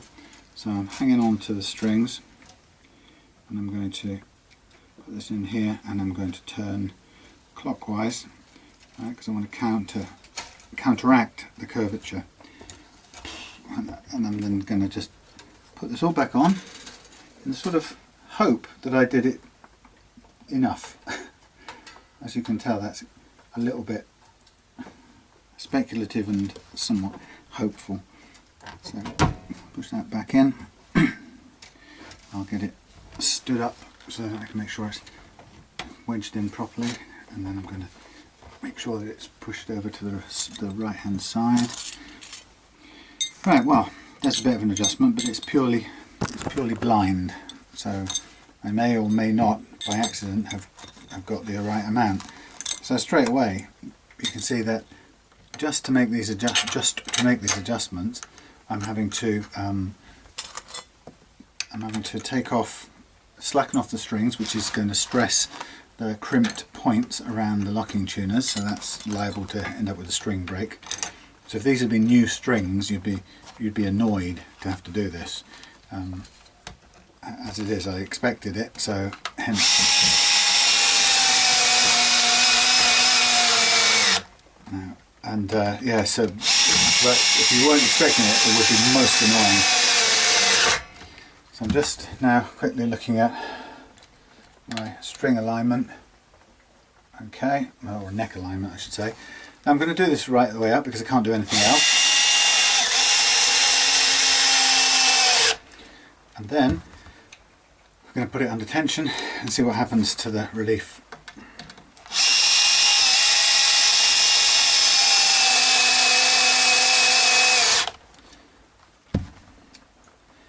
Okay, well, I'll just put this, I'll do this under hand pressure a second.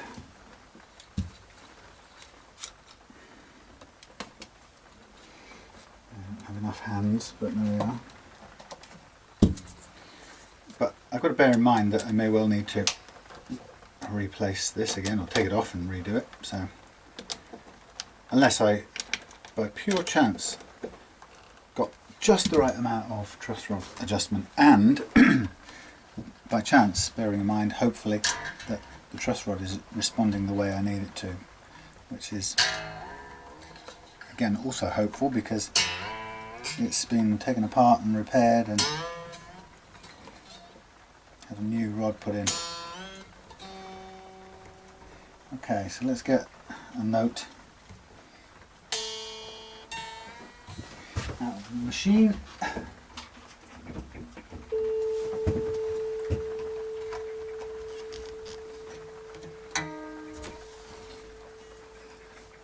Wow. What's going on here? Let's check something. Wow, wow, wow. I've just done the opposite, haven't I?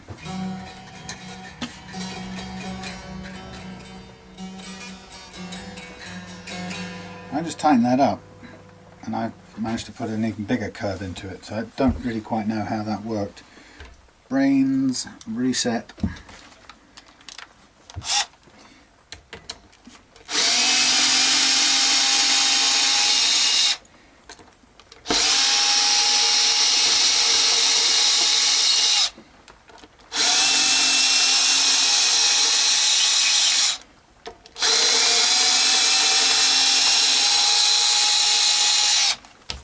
Whatever happens, I went the opposite way, which is bizarre.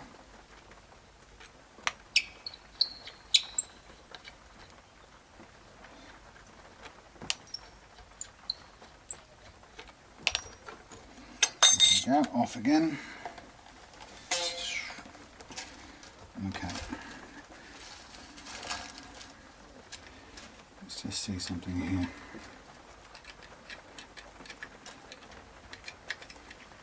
Come on.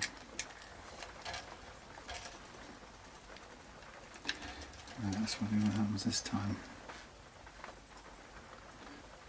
Okay, we've gone.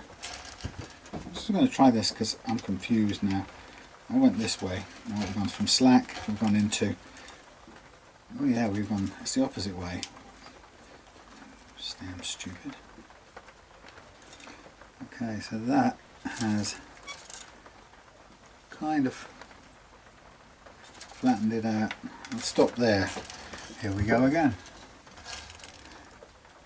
That's got me confused. I've been working back to front from what I expected. What's going on? I don't understand.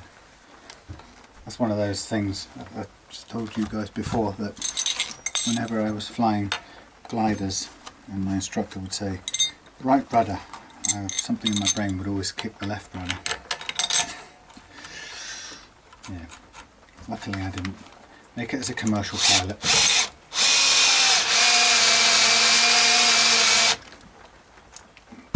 I mean, luckily I never wanted to be, but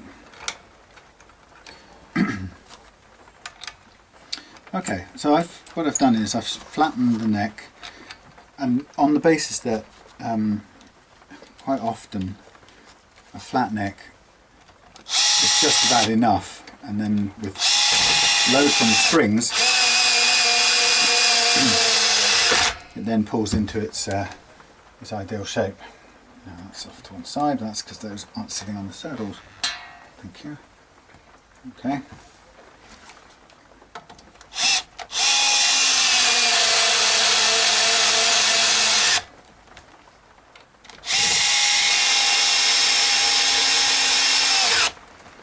And one more. Okay, let's go backwards.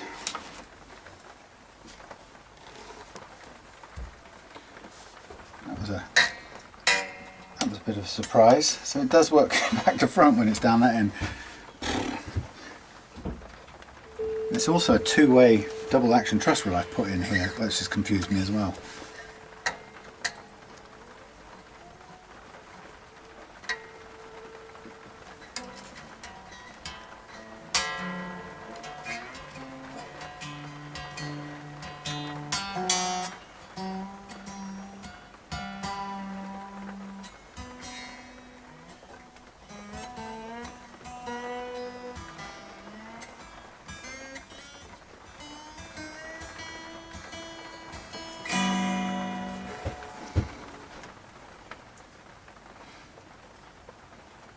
That's better.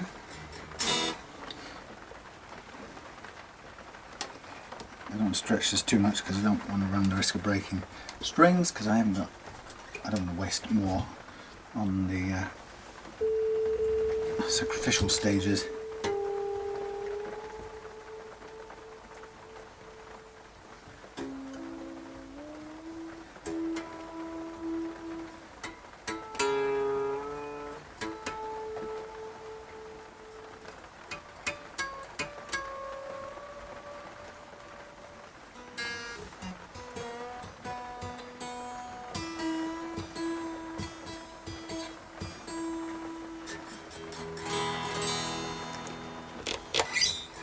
Okay, so I'm going to check again. If this is pulled too much, I'll do one more adjustment. We might want to let it settle for a bit.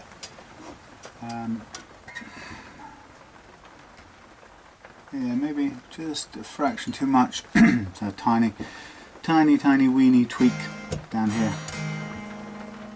Everything's holding together, looking good other than that. So will we get away with it one more time with our sacrificial strings? Your guess is as good as mine. But I suppose what we could do in the meantime, just for fun, something we haven't yet done, and it's a bit naughty jumping ahead of the game, but let's just double check that it plays.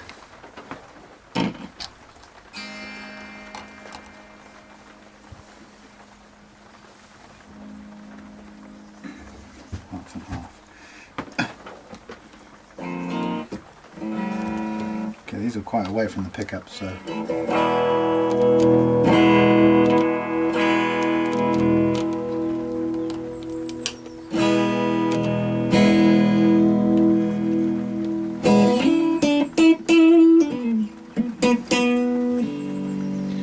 Well, let's make an adjustment while we're at it. Give us some nice volume.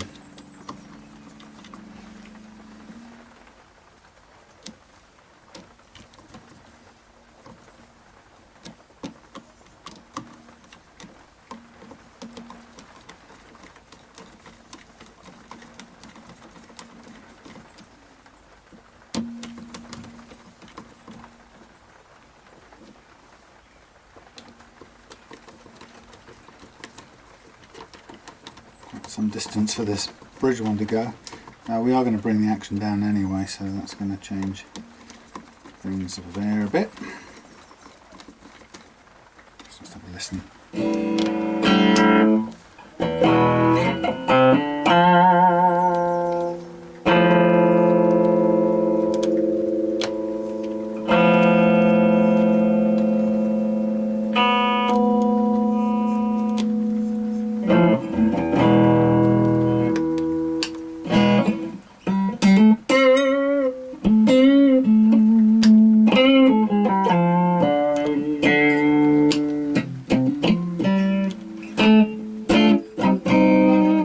Okay, great. Well, hey, it works.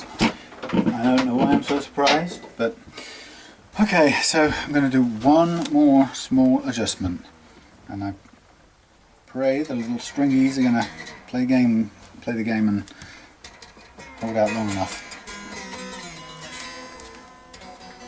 Well, I'm not going to pray because I don't do that sort of thing, but you know what I mean.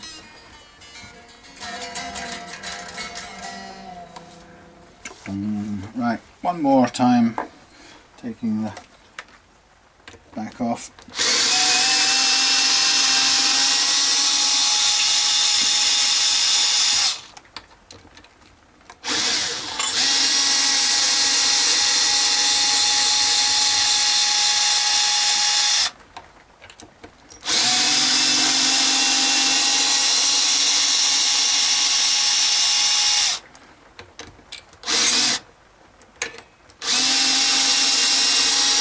You see, nothing happens quickly.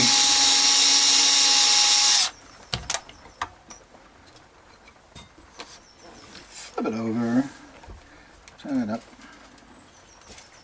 release it, and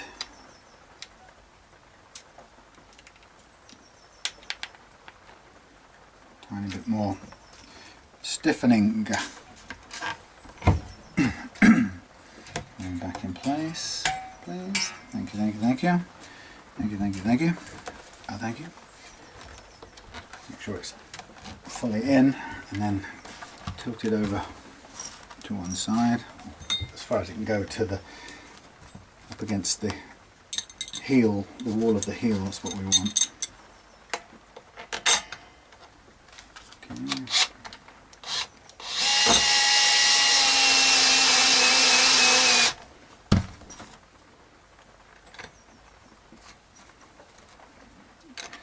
Okay, so with a bit of luck, if I haven't over cranked it, it's very possible.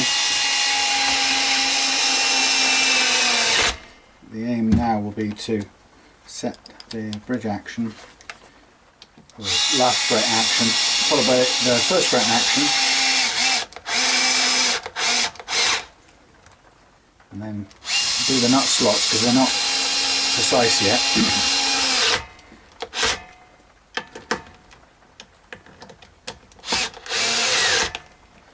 All right.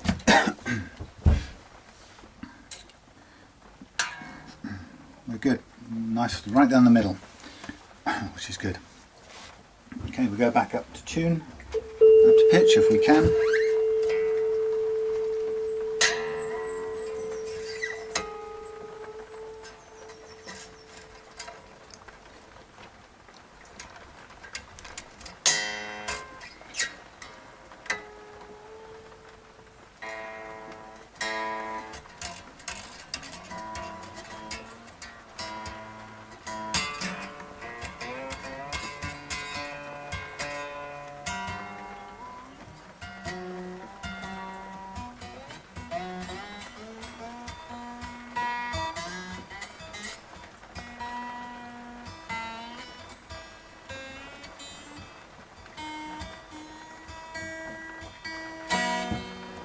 Okie dokie, give these a gentle pull again, not too much. Looking much better from this angle now. I can see it's mainly the nut that needs to come down. I might note from here.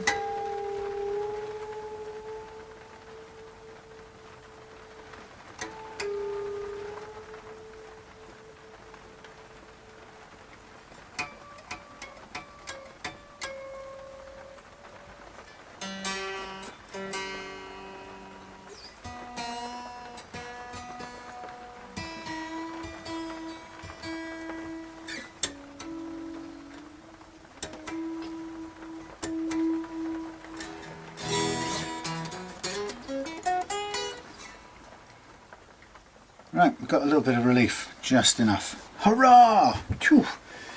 Okay, having done that, I'm now going to take care of this end of the business, and I'm just looking for a 1.5, and there we got just over 2. So I'm going to drop this down Have I got the right notes in the house? Okay, we'll be condemned to using the old-fashioned ones. So hopefully we can make these adjustments with the hex screws, the grub screws, still hidden. Which is nice because it means that it won't get in the way of anyone's hands. Okay, so that's... I'm going to do this visually to begin with. So I know that I'm following a 9.5 radius. I want to get approximately 1.5 down to 1 across on the other side.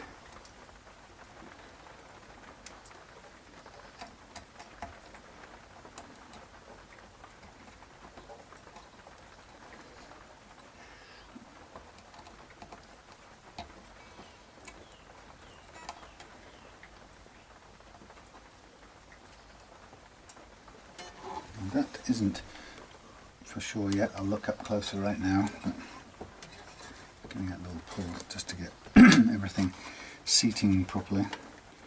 Okay, just about 1.5. That's 1.25. It's 1.5, so that's a little bit higher.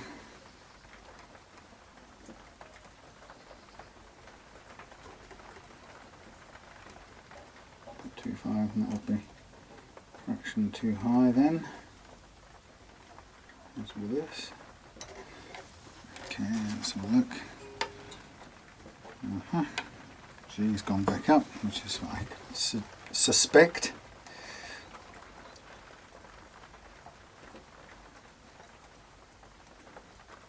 Okay, now these down a bit further then. So I'm doing these kind of visually relative to each other, but hopefully it'll be close to what I'm aiming for.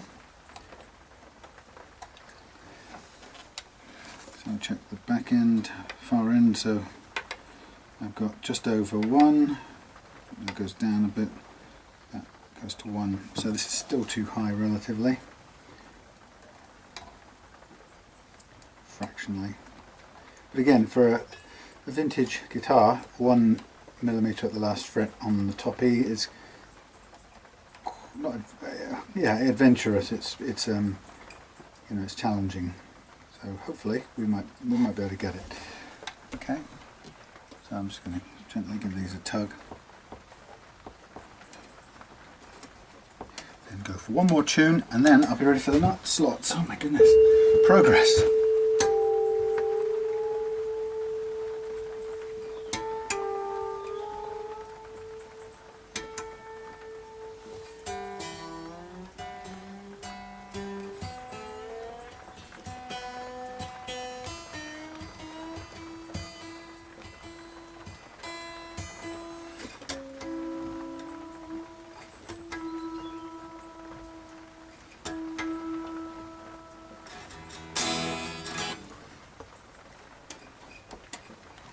Stay in tune for a minute.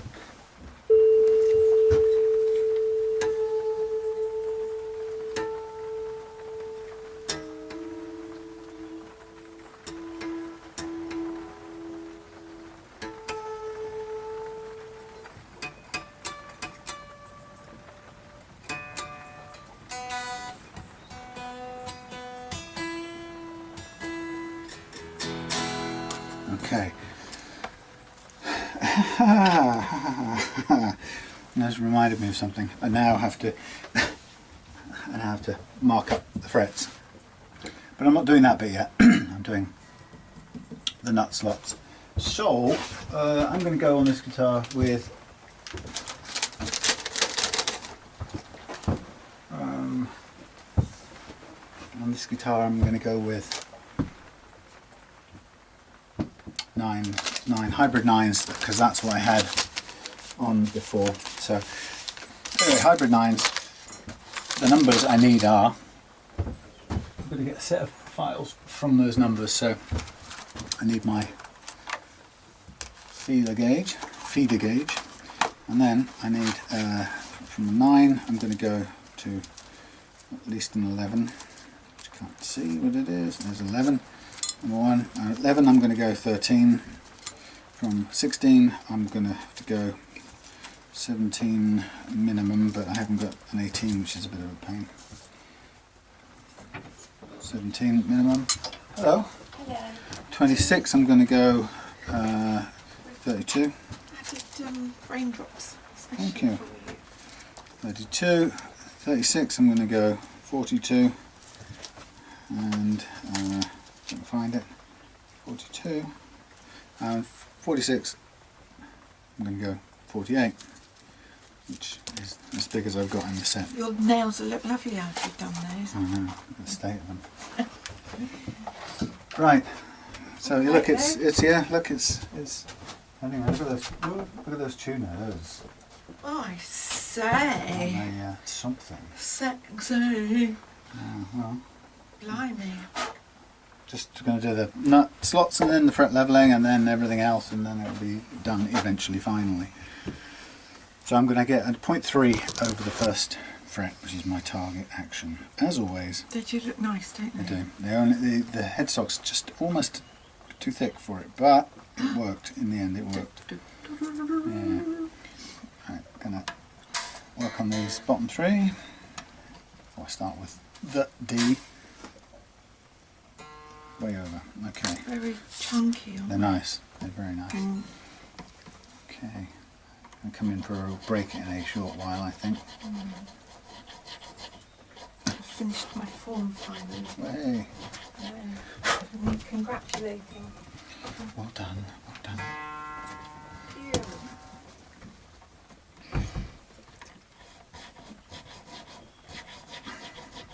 Okay, so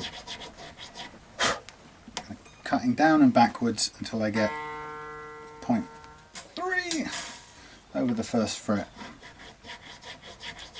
and then I stop, and that's that target first fret action that I'm aiming for. Very close to that, very close, a little tiny bit more.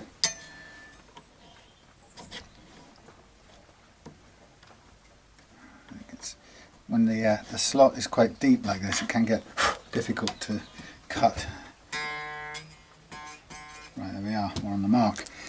So that's the first one done. So I'll just make sure it's back to pitch, ideally.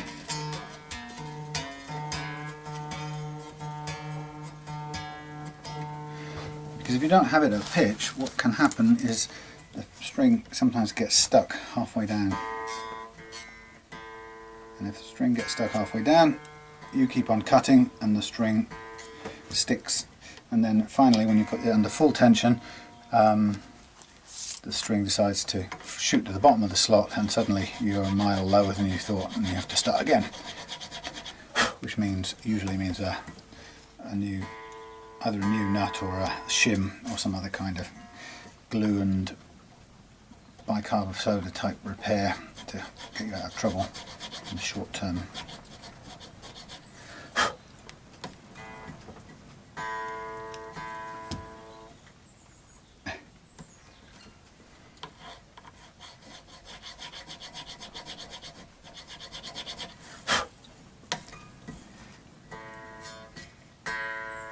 Close, still quite a bit of space. I always tend to chicken out a bit early. I suppose that's a natural thing to do, err on the side of caution.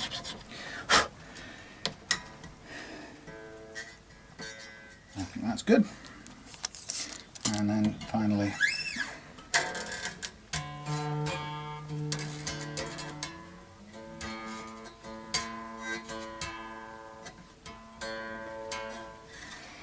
we just check this one. Not too much to come off there, so I think I did this once before down to a certain level and then stopped because I think it was a custom nut I put in here anyway, so because they don't fit normally. I'll put it another way, regular Squire and Telecaster nuts don't fit in this Encore nut slot, so you have to either shim a regular nut from the back, or in this case I made one to the correct thickness myself.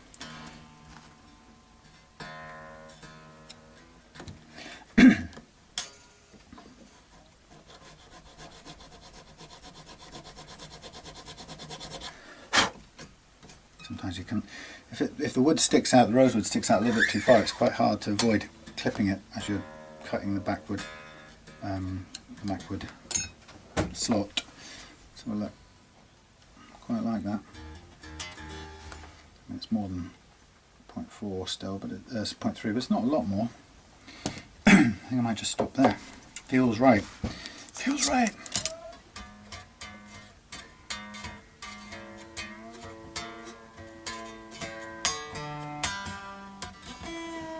Now drop these off and work from the G outwards, hoping that the strings also stay in one piece. There's my thing. Right. Wow, miles high. So I'm using 17 here in place of what would be a 16. So what I'm also going to do with this one, because it's got quite a way to go, I'm just going to give it a hand with this file here, so I don't have quite so much hard cutting to do. Just helps me get it, reduce it to begin with, take it down to a certain level, and at the point where it's close I can just finish it off with this file here. And just kind of helps also round out the slot, or level out the slot.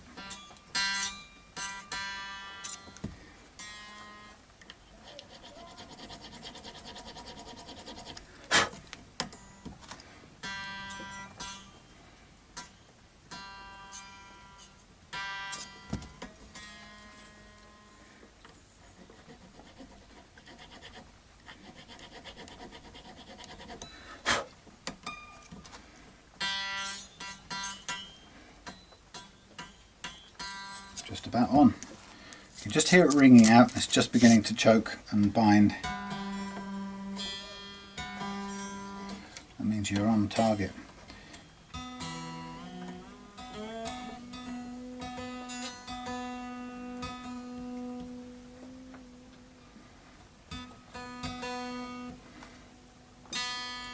Okay, go with 13, which is now getting really thin.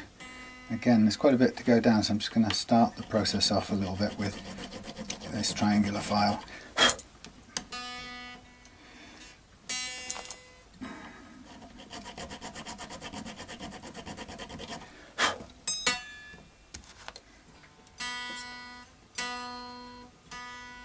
Get down there and switch to this and just kind of get the last little bit done.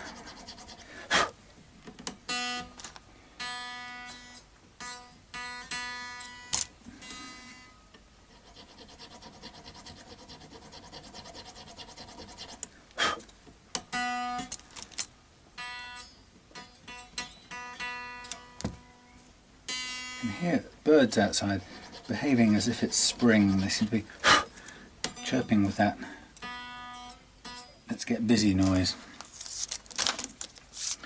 Okay, and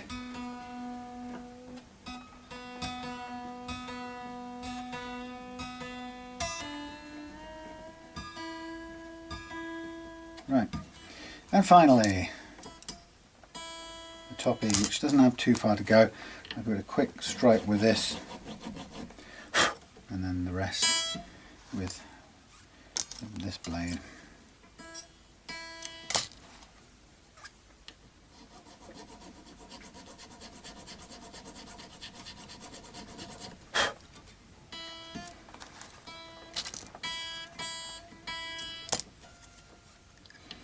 Okay, so as you can see, it's a slow, careful process, but the payoffs of getting this part right are huge. You know, you get a really nice first fret action, which is very light and easy to play. But not only is it easy to play, it also takes care of any potential intonation issues you can get at this end when the first fret action is too high. So that's that done. Now this is the fun part, because to all intents and purposes this guitar is set up.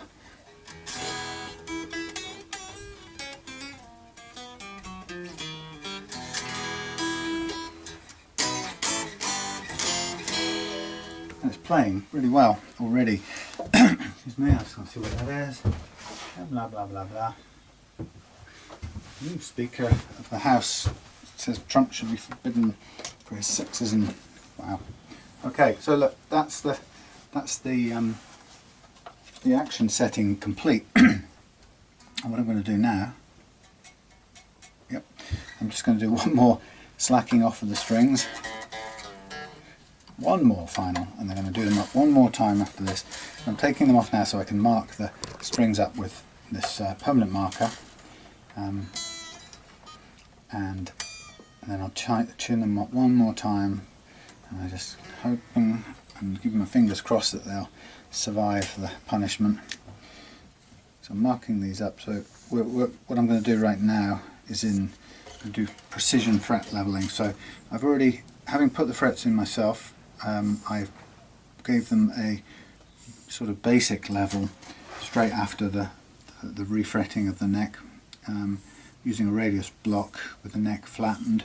And sometimes I do that just to, especially if I put jumbo frets in, A, because there's enough material, and B, because it gives me a sort of head start on the precision fret leveling later on, i.e. now.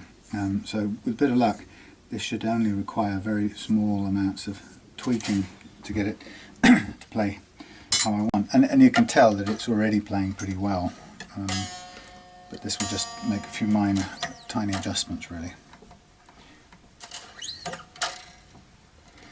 Okay.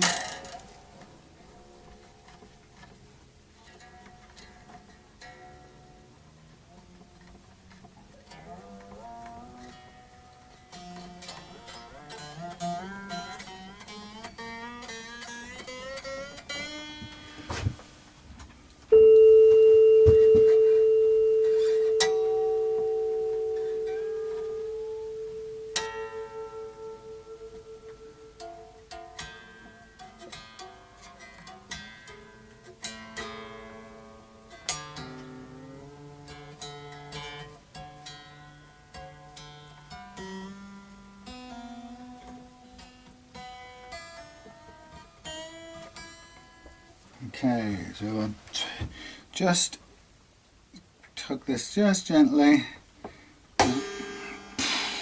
and it's bound to happen. That's cost me another spare E, but that's okay. Just get rid of this one. Alright, I just wanted to get it tuned so it didn't go out of tune again, but goodbye, another E string bites the dust. I do go through a fair amount because continual stretching will kill them. But I have to tell you that what's killing those isn't the stretching. What's killing that is the crimping on the locking nuts. That's what you get with locking tuners. Sorry, locking tuners, not locking nuts. Yeah, that's what you'll get. You'll get a crimp, and it will weaken the string, and you won't get too many offs and ons like I've been doing, and it was inevitable that was going to happen. But there we go. So with a bit of luck, I'll just get this one on, and we'll go get it roughly in tune, and we'll go from there. And all should be well.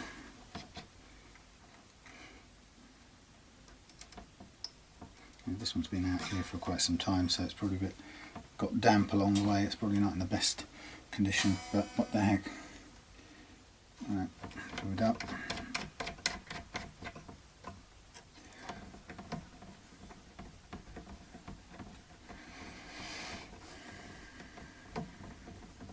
Yeah, you can see it looking a bit not rusty exactly, but a little bit not quite its best.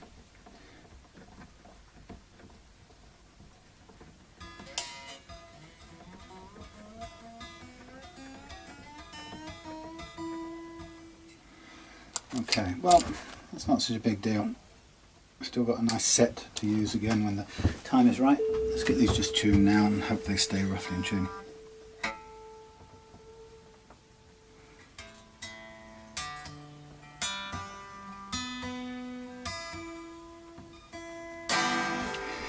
Right, so here comes the fun bit. After all of that, well, that was fun too, but this is even funner. This is the fret leveling part, and I've got a pretty new fret leveling file up there somewhere.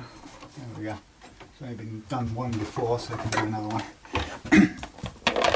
So this is the old banana method, which is featured in my ebook, available in all good bookshops or directly from me, rather than buying it from Apple, because they take all the money. Okay. Well, they take a third of the money. So if you're interested in buying my ebook, you can get it direct from me by sending £24.99 GB pounds to samdeeks@gmail.com, and that will mean I get the proceeds as opposed to Apple having a third of it for doing nothing. Okay, so I'm going to put this on here and get it to match the radius, the relief curve in the neck, which it's close to doing now. I'd say it's about right. Now, often the first one goes a bit off, so I'm going to take it as read. The first one's good. And what I do is I just put the thingy in the thingy and just let gravity go up and down a bit, and what we'll do is I'll stop in a minute and I'll see what we've got in terms of leveling, see what we're touching, what we're not. So it's a good sort of diagnostic. So straight away it's getting the top end, either end, more than it is the middle. So I'm just going to stop and I'm going to do two things. First of all, I'm going to test the notes going up the fingerboard, which I didn't do before. So they all play perfectly well. So I'm going to calibrate this again just to be on the safe side, and I'm going to do another light bit of leveling if I've got the calibration right, and then I'm going to move on, because what I'm feeling, wow, it's quite interesting. In fact, it's telling me it's actually over curved. Well, no, what is it? No, it's telling me it's pretty much on the mark, or a tiny bit too curved, which is not. This isn't quite what you'd expect to see. You'd expect, if it was over curved, I'd expect to see it hitting more in the middle. So it could be that it is correctly curved, and it just happens to be the ends are higher than the middle. But since there are no notes that are choking, I'm only going to do a little bit more on here, just to sort of clean the tops off, and then I'll be ready to move on to the next track, and I'll calibrate again. Now what I'll do is I'll also just play this again to make sure it's playing.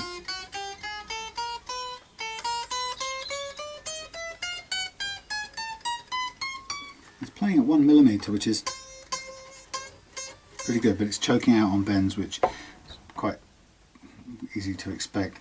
I'm going to recalibrate just one more time to make sure this is right, because it's puzzling me that I'm getting a little bit of choke at the end. I'm going to shorten my range this time, just slightly.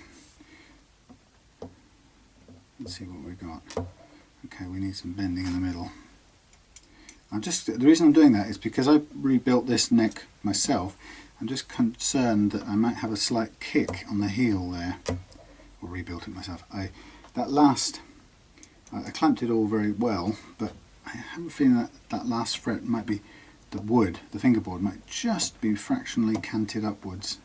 So I'm going to go to here, a tiny bit off this, and that's slightly different reading from when I put the thing on the top end there. So I've just kind of very, very slightly shortened the overall length, but that's because I know the construction of this neck quite intimately, having taken it apart and trashed it and put it back together again. So I'm going to just now drop this in here, and what I expect to see is a bit of cut in the middle, but just starting to come to the middle.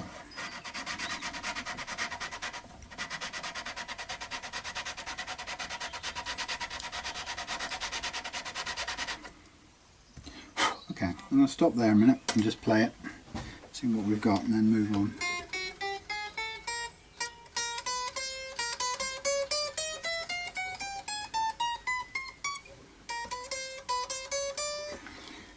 interesting me what's going on here. Let's have a quick look.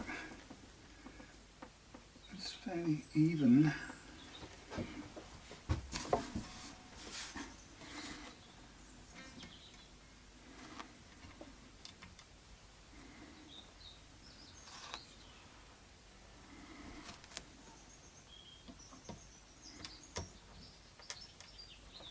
Stand up. Yeah, the rain stops and now it sounds like spring. Well, according to this is mapping that curve really well. So it should be just about right.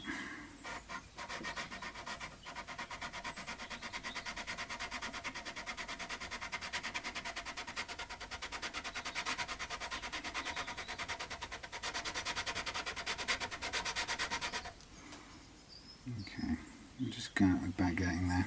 Let's have a feel.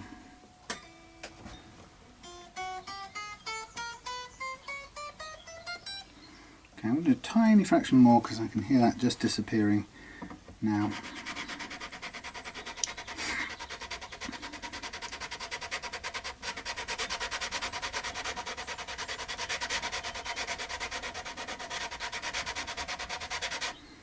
Okay. Line it up.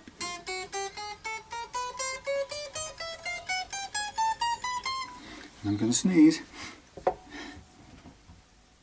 Excuse me.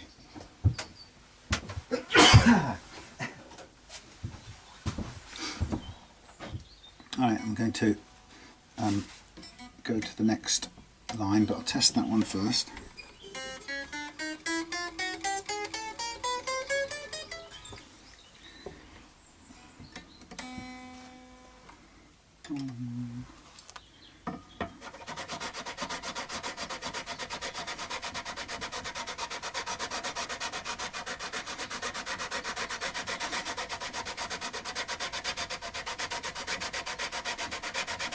Interesting, it seems to have some a low spot in the middle. I don't know if that's a kink in the neck or whether it's very efficiently fitted frets. It's causing that little bit of choke.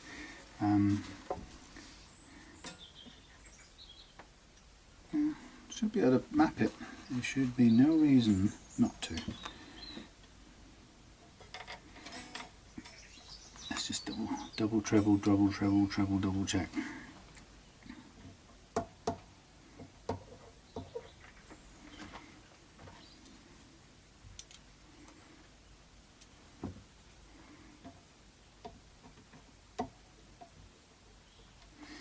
Just fractionally over.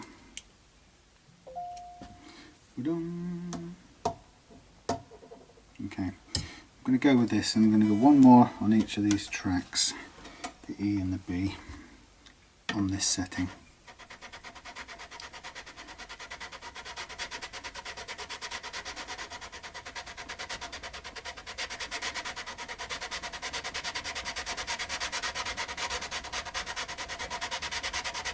It's just now touching right at the place it's supposed to, so that's good. And we'll do this second track. Again, the other thing, I've set a very low target action for this neck, so it's,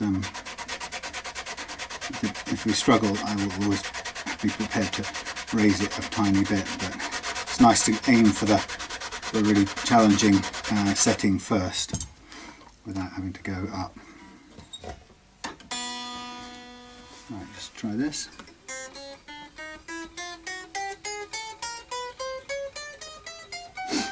Okay, sneeze.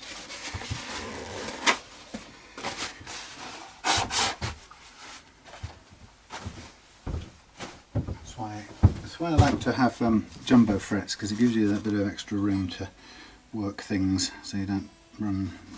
You can take off quite a lot without running low on the frets. Okay, so I'm recalibrating for the G track, and even that is telling me it needs a lower setting, or more relief I should say. Okay, there we go. oh, just check, before I do it, let's check the G.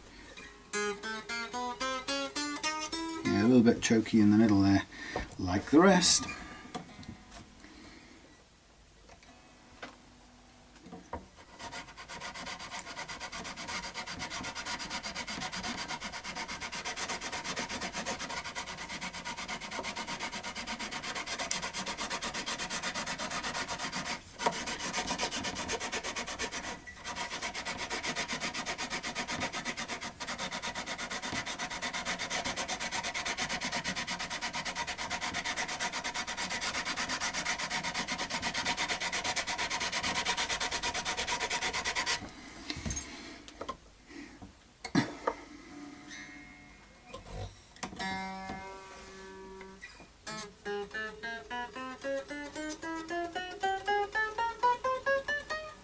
Close.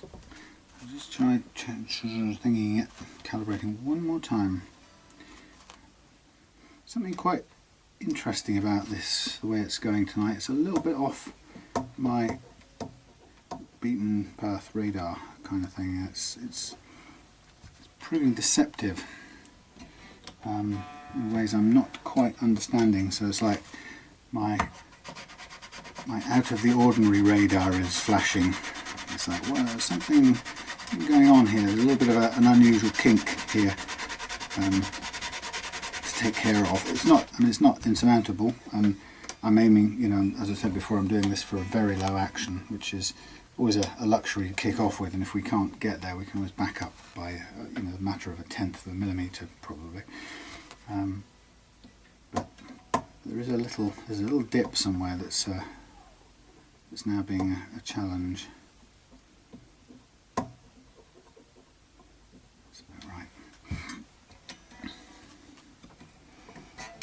It's just slightly unusual, that's all. Something I haven't noticed before.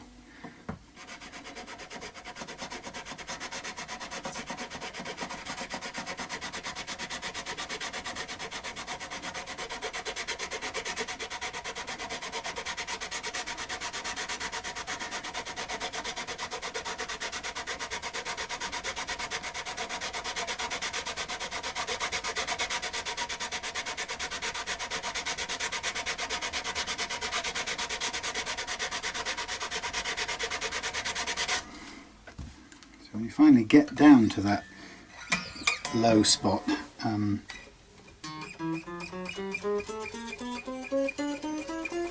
things tend to even out. But it's having the kind of perseverance to stick to it. And what I might just do is I may well just go over this one more time, knowing that my tendency is to back out early. I do want to bottom out that little low spot because it's just a tiny fraction. Its effect is that it's just causing, what it does, it causes a tiny buzz or a frizzle, and what that means is that I then have to compromise the lowest of low actions, which, like I mentioned, it's not the end of the world, but you know, the target I aim for is always very low.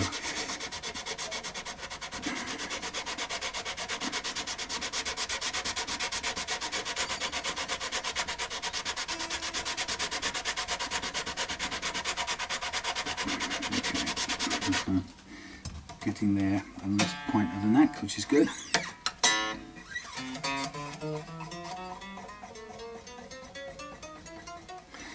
Okay, I'll do one more calibration for here, and then I will redo. I'll just go back over it quickly, just to push that little extra bit further on than I was comfortable doing.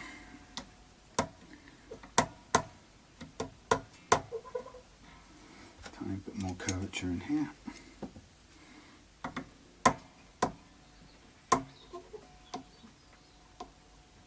Tiny bit off. It's so minute the amounts of adjustment that go on here. Okay.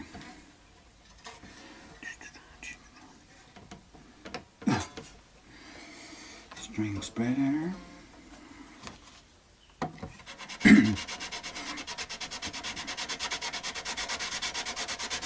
So one of the things when you're doing fret leveling is you may find that you fairly quickly reach a point where all the notes play cleanly, and in a way that's what I've achieved quite quickly here. But what often makes the whole thing last or take a bit longer is that you may find that you can't, you may still not get bends out of some of the strings. So for example, we should have got some way there now, but actually yeah, we're bending all right. Previously, before I started doing the leveling, that wouldn't bend at all anywhere, so it is quite an improvement to have freed up all those possible bends. Okay, so I'm just going to basically whiz back over this, and I'm going to do a little bit more in the hope of just bottoming out that little trough. Whatever's caused it, whether it's a fret sitting lower than the others, or whether it's the neck has a little kink in it, or whatever, it's quite possible now to just bottom it out so that it doesn't restrict the action that we can choose this guitar to have, because we want it to play nice and low.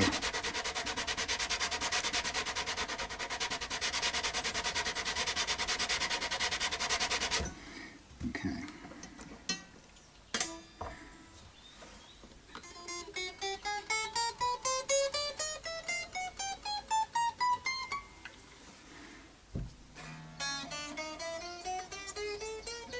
One more in.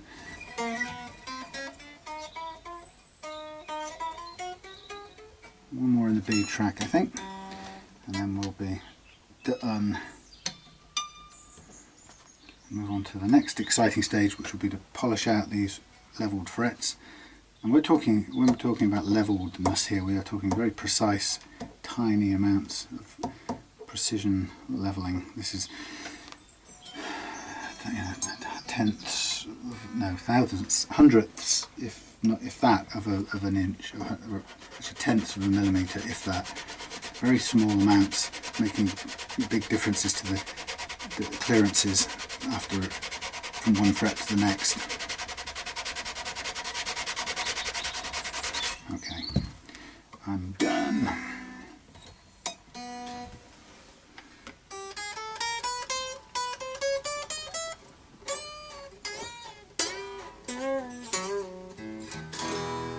This is a 1mm action, so I won't feel too bad if I had to just cant it upwards a little bit. Anyway, so that's that done. I am fret leveled, I've got all notes playing, and I've got all the bends playing, which is my primary objective. So that's out of the way for now. Oh, it's like spring out there. So at that point I can be done with these old strings, which is cool. So I can slack them off, and we won't need them again. Next set of strings will be the new ones, so I'll just get them right off there, ready to undo the locking bits. And next bit will be to reshape these frets, because in the leveling process I flatten them off a bit, so they're going to need rounding off to put them back into a nice arch shape so that they play properly. And once we've done that, then it's a matter of masking taping the neck and polishing all the frets out with sandpaper. And then once we've done that, it's time to string with new strings and do the final string stretching and intonation, and we'll be done. And this one will be able to be photographed and offered for sale to prospective buyers. Right, I'm going to cut these. They've done sterling service as sacrificial strings. They can go away if I can cut them. There's quite a lot of metal fret dust on the frets there, which is absolutely fine as well. We'll get rid of that in a minute. Okay, so there's the nice thing about having set the action and done the fret leveling with the strings on is, and many of you who've seen me do this will know, that what happens now is the neck is obviously flattened out a bit, but when we put the strings back on it, it will go back into its previous configuration, so it'll be ready and level again as soon as we re-string it. Whoop, that often happens. So right now we don't have to do anything else to it. We can just carry on and round off the frets. Now I'll go off camera for this bit. I'm going to do it with this tool, StewMac fret crowning tool.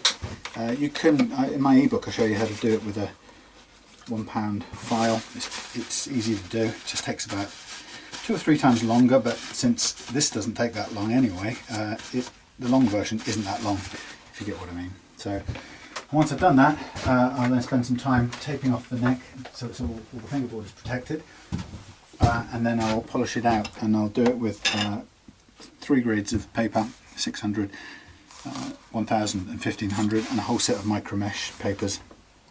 And once that's done, I'll join you, put the video back on, and we'll put the new strings on, and we'll be kind of nearly ready to go. Okay, see you in a bit. So here we are. Ta-da! Fret leveling done, polishing done. Time to remove the sticky tape, clean up the guitar, and get her ready for the grand stringing, which is kind of the fun part now as we get near the end. So there is tape everywhere, and there's also always going to be a bit of fret dust and muck everywhere, so we're going to have to be prepared to give it a clean over with solvent as we get to this stage. If you ever do this, by the way, and you're doing Wilkinson tuners, particularly ones with silver lettering, be careful because masking tape will pull those letters off. I found out the hard way a couple of times in a row. You'd think I'd learn, but anyway. So here we are, getting all the protective tape off, and you can see how important all that tape is because it's kept the guitar more or less clean despite all of this gunk that we've got flying around. So once I've got this off, we'll clean it down with some solvent, and then it'll be time to oil the fingerboard and then string it, and we'll head towards the finishing post at that point.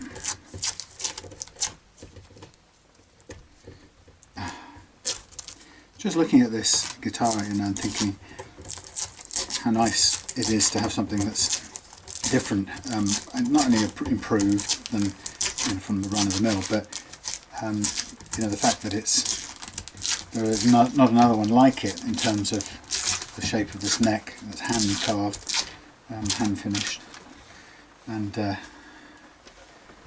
it's something unique. Not only is it unique, it's also obviously turbocharged compared to what it was, but I think even better in some ways, the thing I really like is the fact that it's been given a new lease of life to kind of confound its critics and detractors.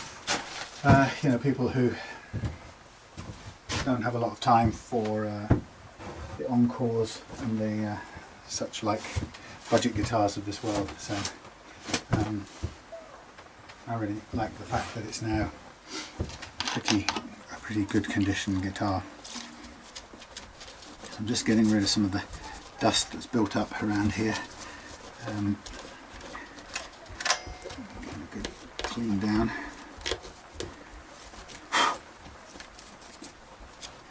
And then up the headstock, down the back, in the hornses on the side, and then over another once over on the fingerboard to remove any dust and signs of stuff. But it's pretty cool, and you can see the fingerboard is dried out from the lacquer. No dissolvent, but that isn't a problem because the very next thing we can do is to give it some of its colour back and vibrancy. Let's get rid of these little blobs of stuff that are stuck to there. Right, okay, wow. Okay, so I'm going to get me a little bit of corner end of this rag, get some oil, and lash it on. While I was doing the fret polishing process just now, I took great care to round off the ends of the frets as well, so they should be nice and smooth. I did it mechanically earlier on using the little files, but I also did it with sandpaper as well, because obviously at this part of the process is a good opportunity to do that, because then we can, before I start thingying the frets, the word I'm looking for is sanding the frets, then it's good that I can basically soften the edges of the frets, so that if there's any you know, harsh edges, then they're taken away, and then in a sense they get sanded out along with the rest of the frets in the shining process. So you can see how nice that's looking with the oil on the board. Now I'm just going to go and get the old pot of bits, because what I want from here is a string tree. We'll keep that out as well, the back plate. I want the string tree. I've got I need the right string tree is it's either stuck to a pickup or it's gone somewhere. Oh, it's here. Okay, so that's that. But now I need a tall screw. I think I might be going to go and get a new string tree out of the box of bits, because I can't see where the little barrel has gone, if anywhere. Springs, springs, springs, screws. Come on, springs, springs, screws, springs, screws. That's probably string tree one. Keep that aside. Could that be one? That looks like something. Can't remember what that was. Okay, let's go to the OCD box of things. Pull out a fresh string tree with a barrel on it. String trees. Thanks.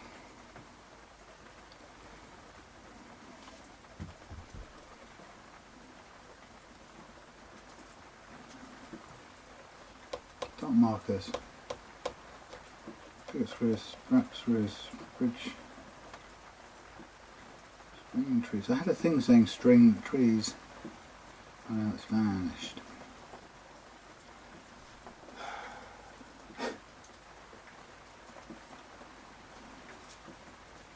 Cheap string trees.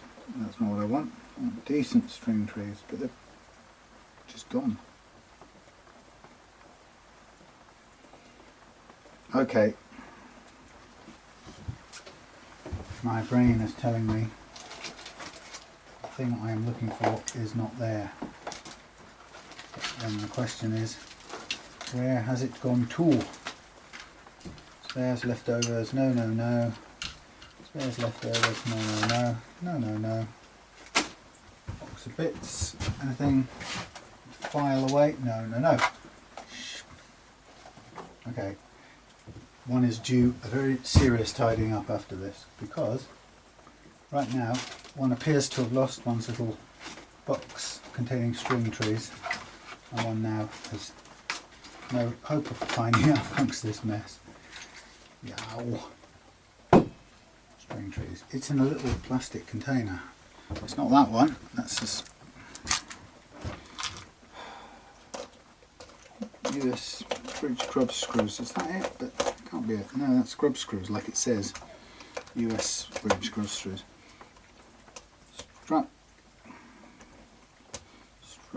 What nuts and what washers, gold pick-guard screws. We need some of those. Sorry about this. This is really. This just never happens. White felts we got.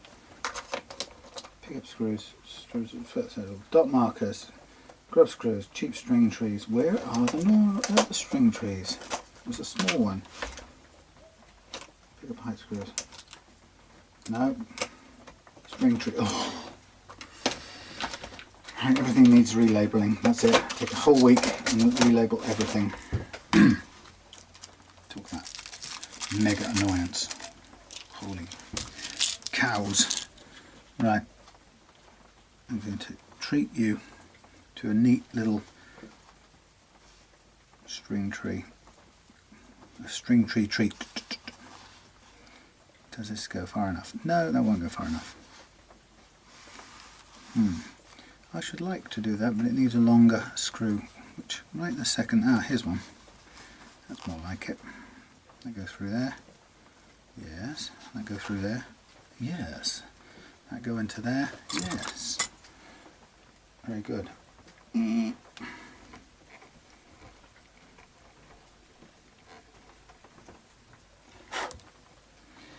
Okay, screwdriver, please.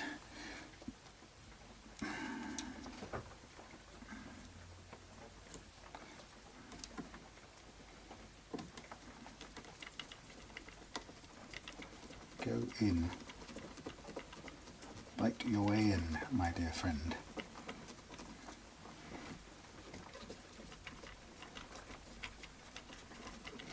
Lovely. Is that about right? I should say so. Take it off a little, slack it off a little bit. Okay, we have a nice string tree, quality one. There you go, I'll put these back in here. Strap buttons, good. String trees, I think I need to take them out of these bags because they are not doing me any favours. Just chuck them all in the same place, come on. These two.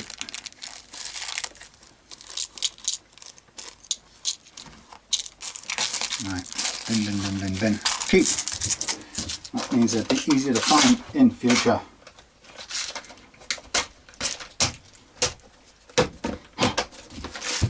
After all of that, you can go over there. Okay, string tree on. Fender string tree, indeed it is. So now, let's get these back on board. We'll use the power drill thingy for this. Strap buttons. Well, they're handy to have these on because when it comes to doing the intonation, it's nice to do it with a strap. So here we go. Do up.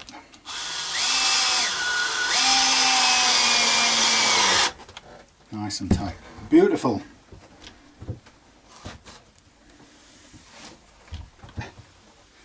Next stop, the strings. Oh, we're nearly there. How fantastic.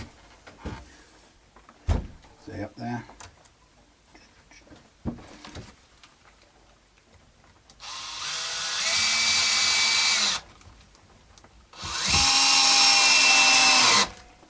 Nice and tight. All very good. Right. Now for the fun bit. The bit I've been waiting for. The strings. Hurrah! All good now. Uphill, downhill from now on. You know, my hybrid orange set, which has immediately got tangled up and gone into a complete mess. Stay there, reds, stay there, reds. Stay there, whites, don't move. Right, let's just get on with it. Okay, so secret of the whole of this part of the process is stretching your strings. The amount of slack in your strings is your #1 enemy to stable tuning. The second enemy of stable tuning is your nut slots and the condition thereof. If you get these two parts right, one of which we've taken care of already earlier on in setting the nut slots part of the game, if you get those two parts right, you will have stable tuning. That is my promise to you. And you'll be able to use, if you wanted to, use a tremolo as much as you wanted to, I would suggest, without any detuning happening. Even a Stratocaster 6-screw tremolo set in floating trem mode, it will. People think the tuning has to do with the tuners. This tuning stability has to do with the tuners, which it doesn't. In fact, it has absolutely nothing to do with them. The only reason you would ever want to change your tuners is because you wanted a better gearing, which is quite understandable, because a 19:1 ratio is much nicer than the cheap 14:1 or something from a Chinese tuner, and it makes the whole experience more accurate and much more direct and much more dynamic, or direct feedback. But tuners do not make the guitar go out of tune. The thing that makes your guitar go out of tune universally is your badly cut nut slots and your unreleased slack in your strings. So we've taken care of the nut slots, and as you saw earlier on, I was basically setting the first fret action, but the point about doing that was that at the same time I was making sure that the strings moved freely through the slot, and we'll carry on checking that right now as I load the strings up. So with this kind of guitar, obviously the stringing method's a little bit different. I won't use my normal system, but when you're doing a Strat, pull up and make sure that the ball of the string, barrel of the string, is right up, not hanging down. And then in this case I'm going to pull back half a fret and lock the string, and then I'm going to just tune it up from there. Now, like I said, all that does for me is it gives me one string release and rethread before it breaks, because the thing about the locking tuners is that they crimp the string in order to hold it, and it will weaken the string so that you won't get more than one or two grab and releases out of it. So it just makes more sense to give yourself an extra half. Oh shit! What happened there? Give yourself an extra half a fret,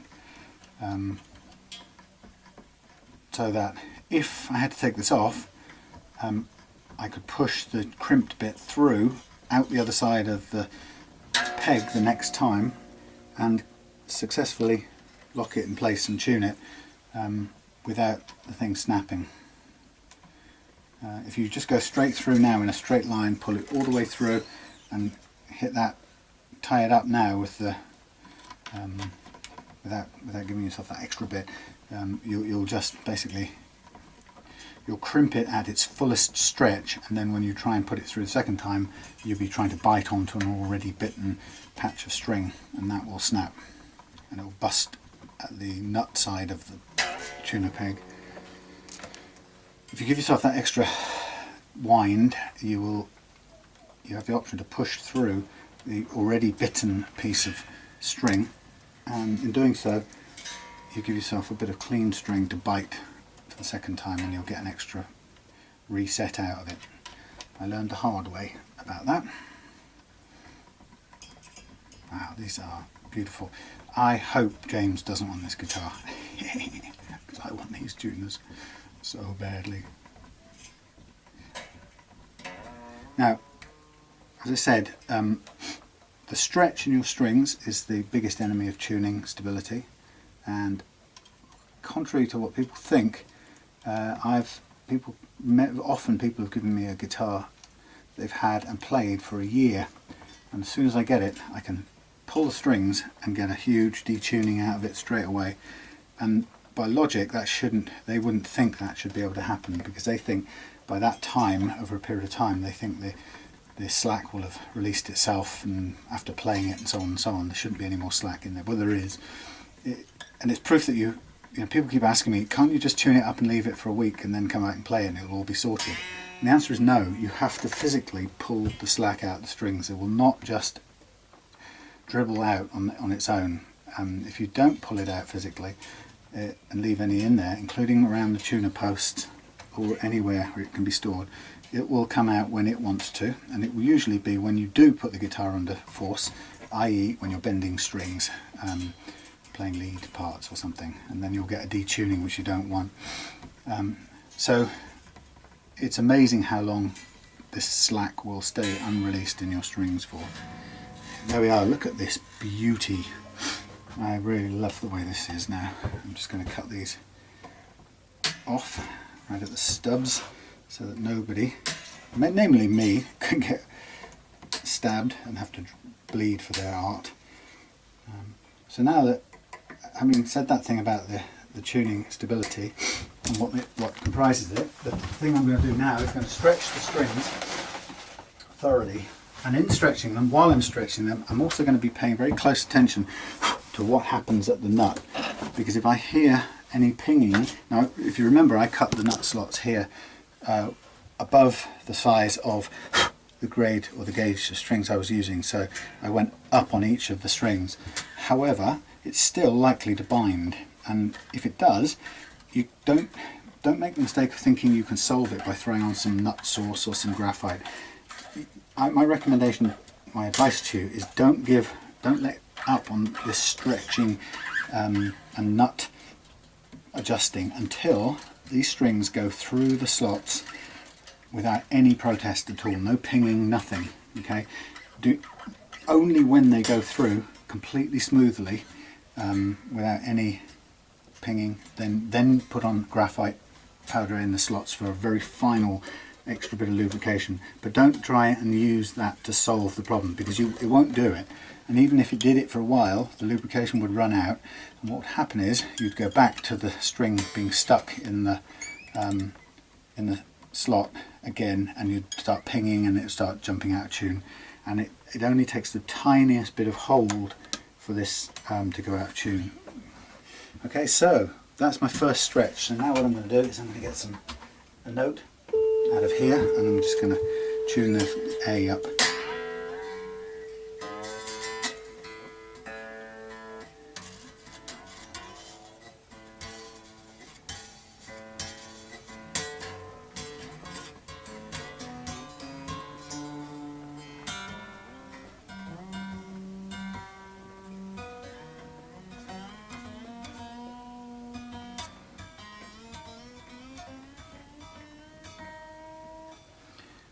Just off to one side, let's get it under there properly. Right,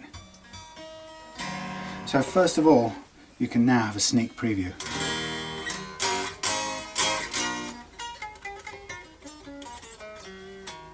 It's really low still. I'll measure it again, but we may have on 0 almost no action here. I'll just double check it and probably tweak the action up a little bit, but meantime let's concentrate on the stretching, because this action is just, I mean, you can probably see if you look very carefully, that's an almost non-existent playing action there. It's sub 1 millimeter at that end, so it does need a little bit of a tweak. But anyway, the point here is to get back to the stretching exercise. Okay, so I recommend you do this 3, 4, or if you're feeling up to it, even 5 times, and just keep doing it. Put something on in the background, TV, radio, whatever it takes, but don't skimp on it, because what will happen is you'll forget it, and then you'll go out and take it to your gig or rehearsal or whatever, and you'll be the guy tuning up non-stop between songs, or in the middle of songs if you're unlucky. So, and if you're somebody who sets up and sells guitars for other people, I'll give you the tip. One of the simplest tips to keep your customer really happy is to make sure, I'll just get these in the slot for a start, is to make sure, here we go, make sure that when you give your guitar to a customer, that this is done absolutely thoroughly, because there is nothing as impressive as a guitar that stays in tune from the minute you pick it up and play it, or the minute you tune it once after it's been in transit, and then you play it, and then it stays in tune for the whole half hour you play it. That is going to create such an amazing impression compared to a guitar that you immediately start struggling with. See, look at that. Right, that's what happens. Yeah, I can't tell you how big an impression that makes. See how much I went down?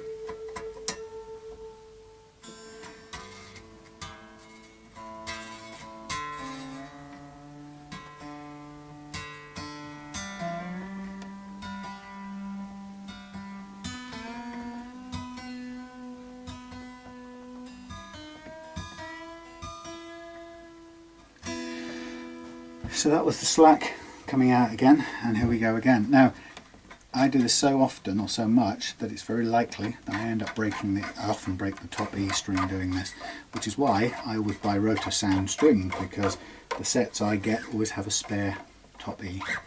But I would really say this is more important to do than to worry about preserving that top E. But as I said, you know, this thing about tuning that I've discovered about since I've been doing this, the importance of tuning just can't be over exaggerated, or can't be overstressed, because, you know, of all the things that a guitar has to do, really, is the only thing is to play and stay in tune. There's nothing else it needs to do as importantly as that. You know, if it's a Fender custom shop or a Gibson American Les Paul copy, and many of you have had them and know or have experienced difficulty keeping it, either getting it in tune or making it play in tune, often not directly to do with tuning, sometimes to do with the intonation issue that I've talked about, but you'll know how quickly that demotivates you and how very quickly you don't want to play the damn thing anymore. So it's my opinion that if you have a guitar that doesn't play and stay in tune, you might as well not bother. No matter how much money it costs, it's just pointless.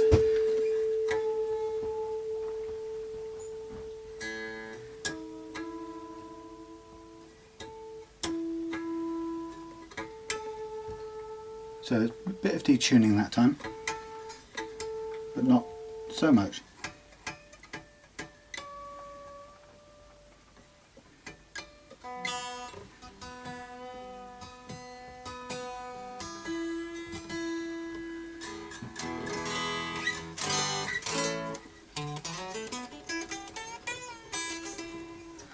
So what I'm going to do is I'm probably going to raise the action a fraction, but here we have the very nearly done AristoCat Encore Strat with those sexy Fender tuners on there, and a completely thinned down, reshaped neck, refretted jailhouse rails. I will be changing the pickguard screws in here. These are just temporary old ones until I get my new sets in from China, said Mr. Trump. China. But yeah, pull, push, pull thing, pull, push, shove. But yeah, so the next bit now is I'm going to get the tuner, issue tuner. I'm going to switch it to airplane mode. Sorry if it makes a bleepy bleep bleep bleep bleep noise. I'm going to get the strap I brought in, and we're almost going to be done. I'm going to put this guitar onto the strap, plug it in, have a feel now, because it's got a nice heavy neck with these tuners. Let's have a feel. Oh, we've got a plate to put on the back eventually, but let's have a feel. Yeah. Nice. What do you think? Does it look the biz? Who would have believed it was an old Indian-made Encore, and we got an interesting mix of singles and rails, doubles. Volume right up. Let's take it down. Let's give it a bit of reverb, bit of standard.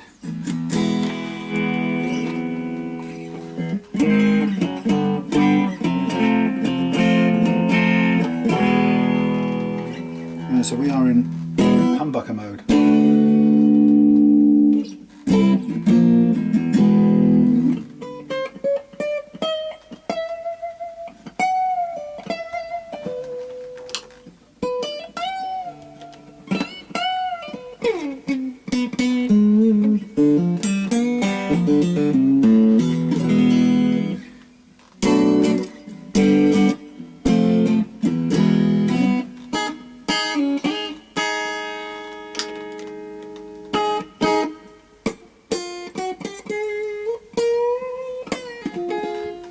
Just check this again.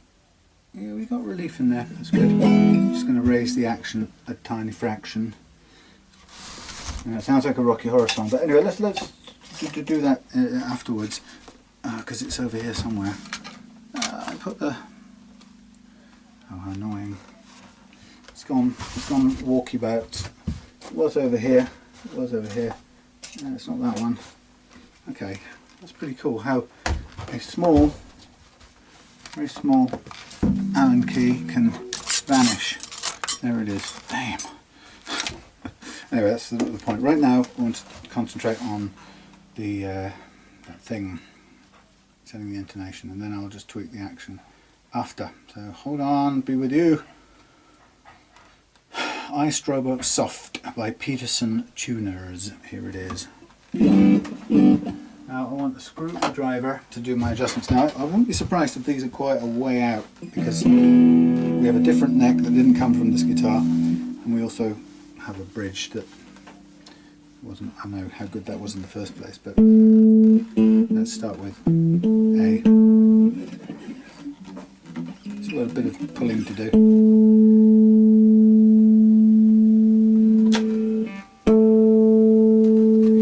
Take the reverb off.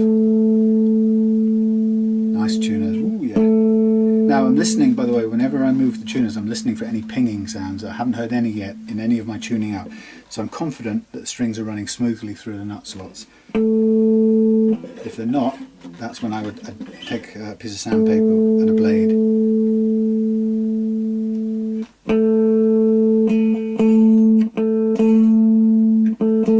Okay, so that needs to come back somewhat. So I will tighten, or pull back on the thingy. And while I'm doing that, I'm going to pull the other ones back alongside it into a familiar staggered pattern, or approximation of, and it doesn't have to be too exact, but I'll just get everything where I would kind of expect it to be roughly to start off with. And then we should be closer from the start point. I could be wrong, but that's at a little bit of a guess. I'm sure I will be a bit wrong. Let's start with that. So we do need to retune. Do it one by one.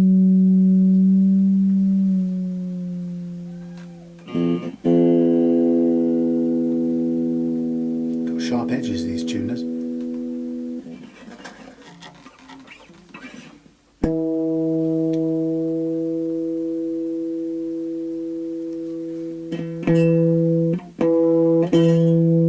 Close.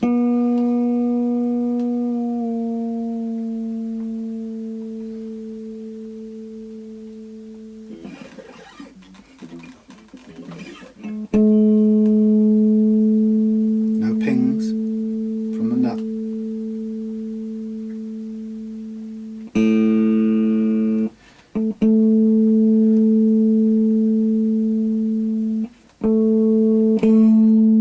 Spot on.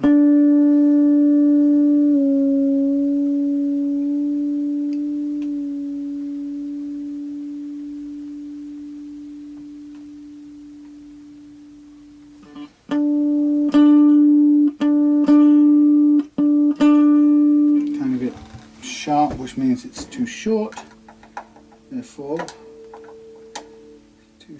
we pull it back a bit further, tiny bit.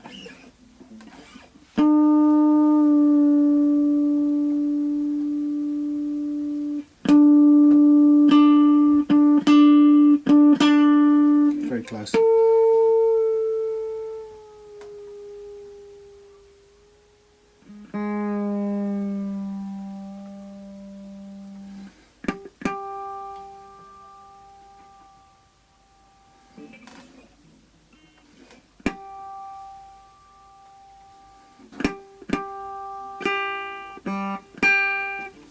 A bit short, so pull it back a bit further, and then I'll take the others back a little bit further too, just to catch up.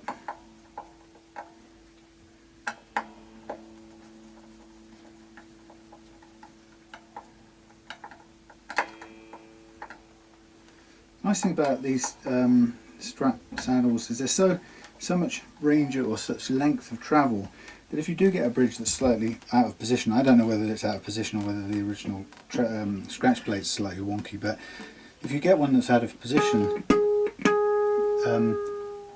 you can as long as the saddles are the right length, it doesn't matter whether the bridge is canted one way or another. It just looks less appealing if it is, but won't ruin the guitar.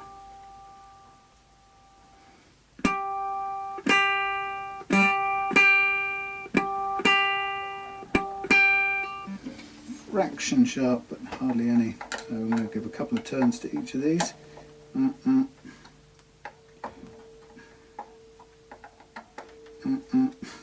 With a noise.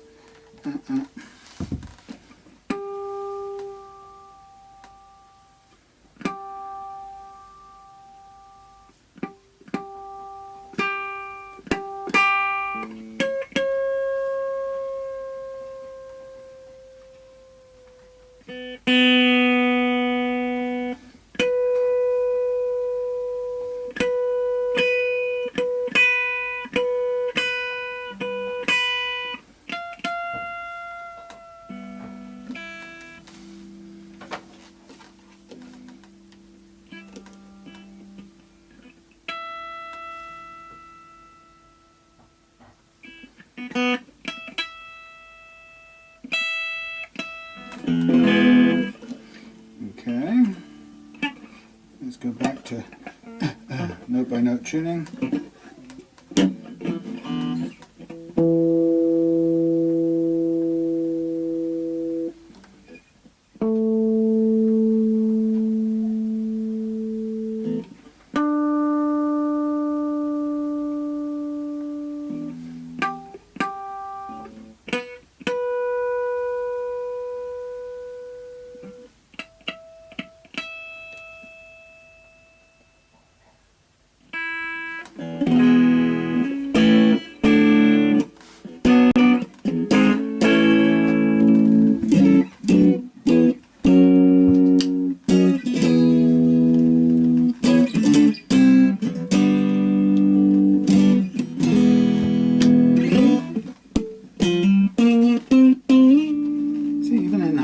It's got that Strat twang about it.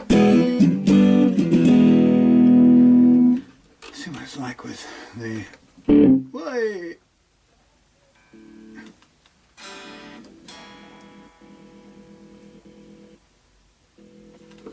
What's wrong with my?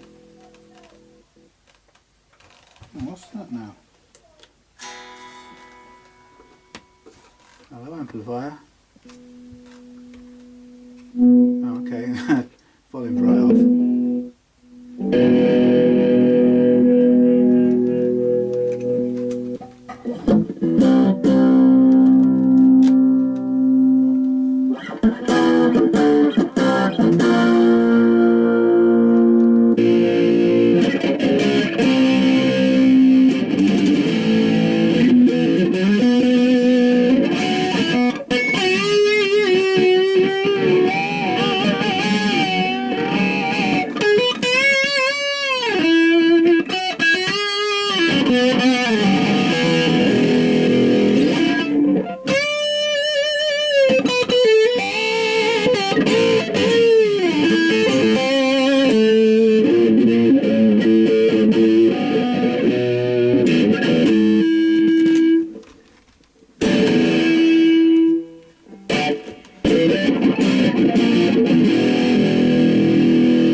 Okay, I'll do those fine-tuning tweaks indoors, but there we are, ladies and gentlemen, the rescued Encore, lovely, wonderful Encore Stratocaster, refurbished and retweaked, re-new-necked, reshaped, retuned, re-radiused, re-everything. Go off, please. Oh, would you please go off? Thank you. Re-everythinged. Ready to go, but for a new plate, well, the plate back on the back, and that will be that. Yeah, I've got loads of screws kicking around here in this pile of loose things. Well, I did have anyway. Where did they go now? Oh well. Later I'll use some out of my container.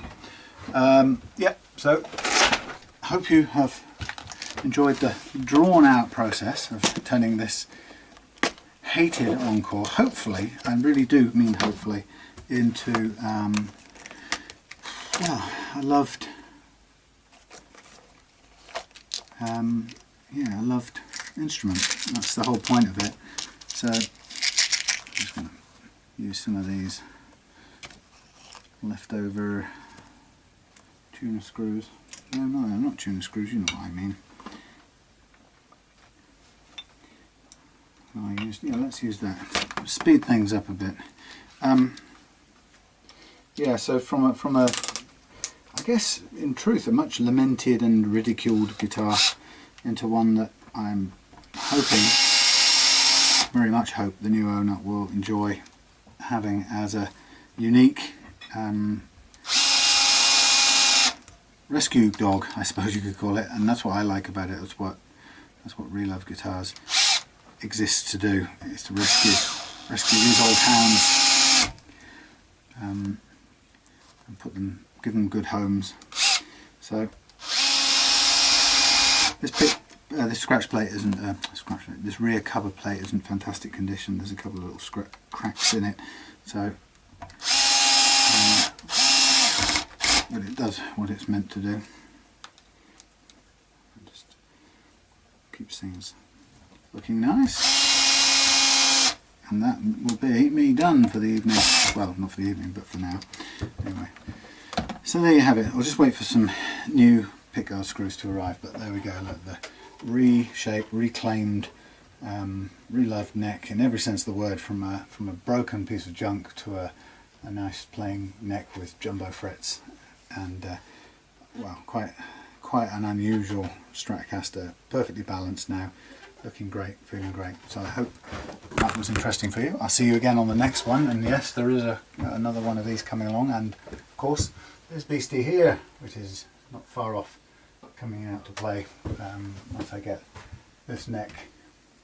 Well, you can see it's nearly done. Again, this is hand carved down from a massive baseball bat of a neck to just a gorgeous thin thing. So kind of had hoped that would have black hardware, but maybe it will later on. Anyway, there you go for now. I will stop the video and I'll see you later.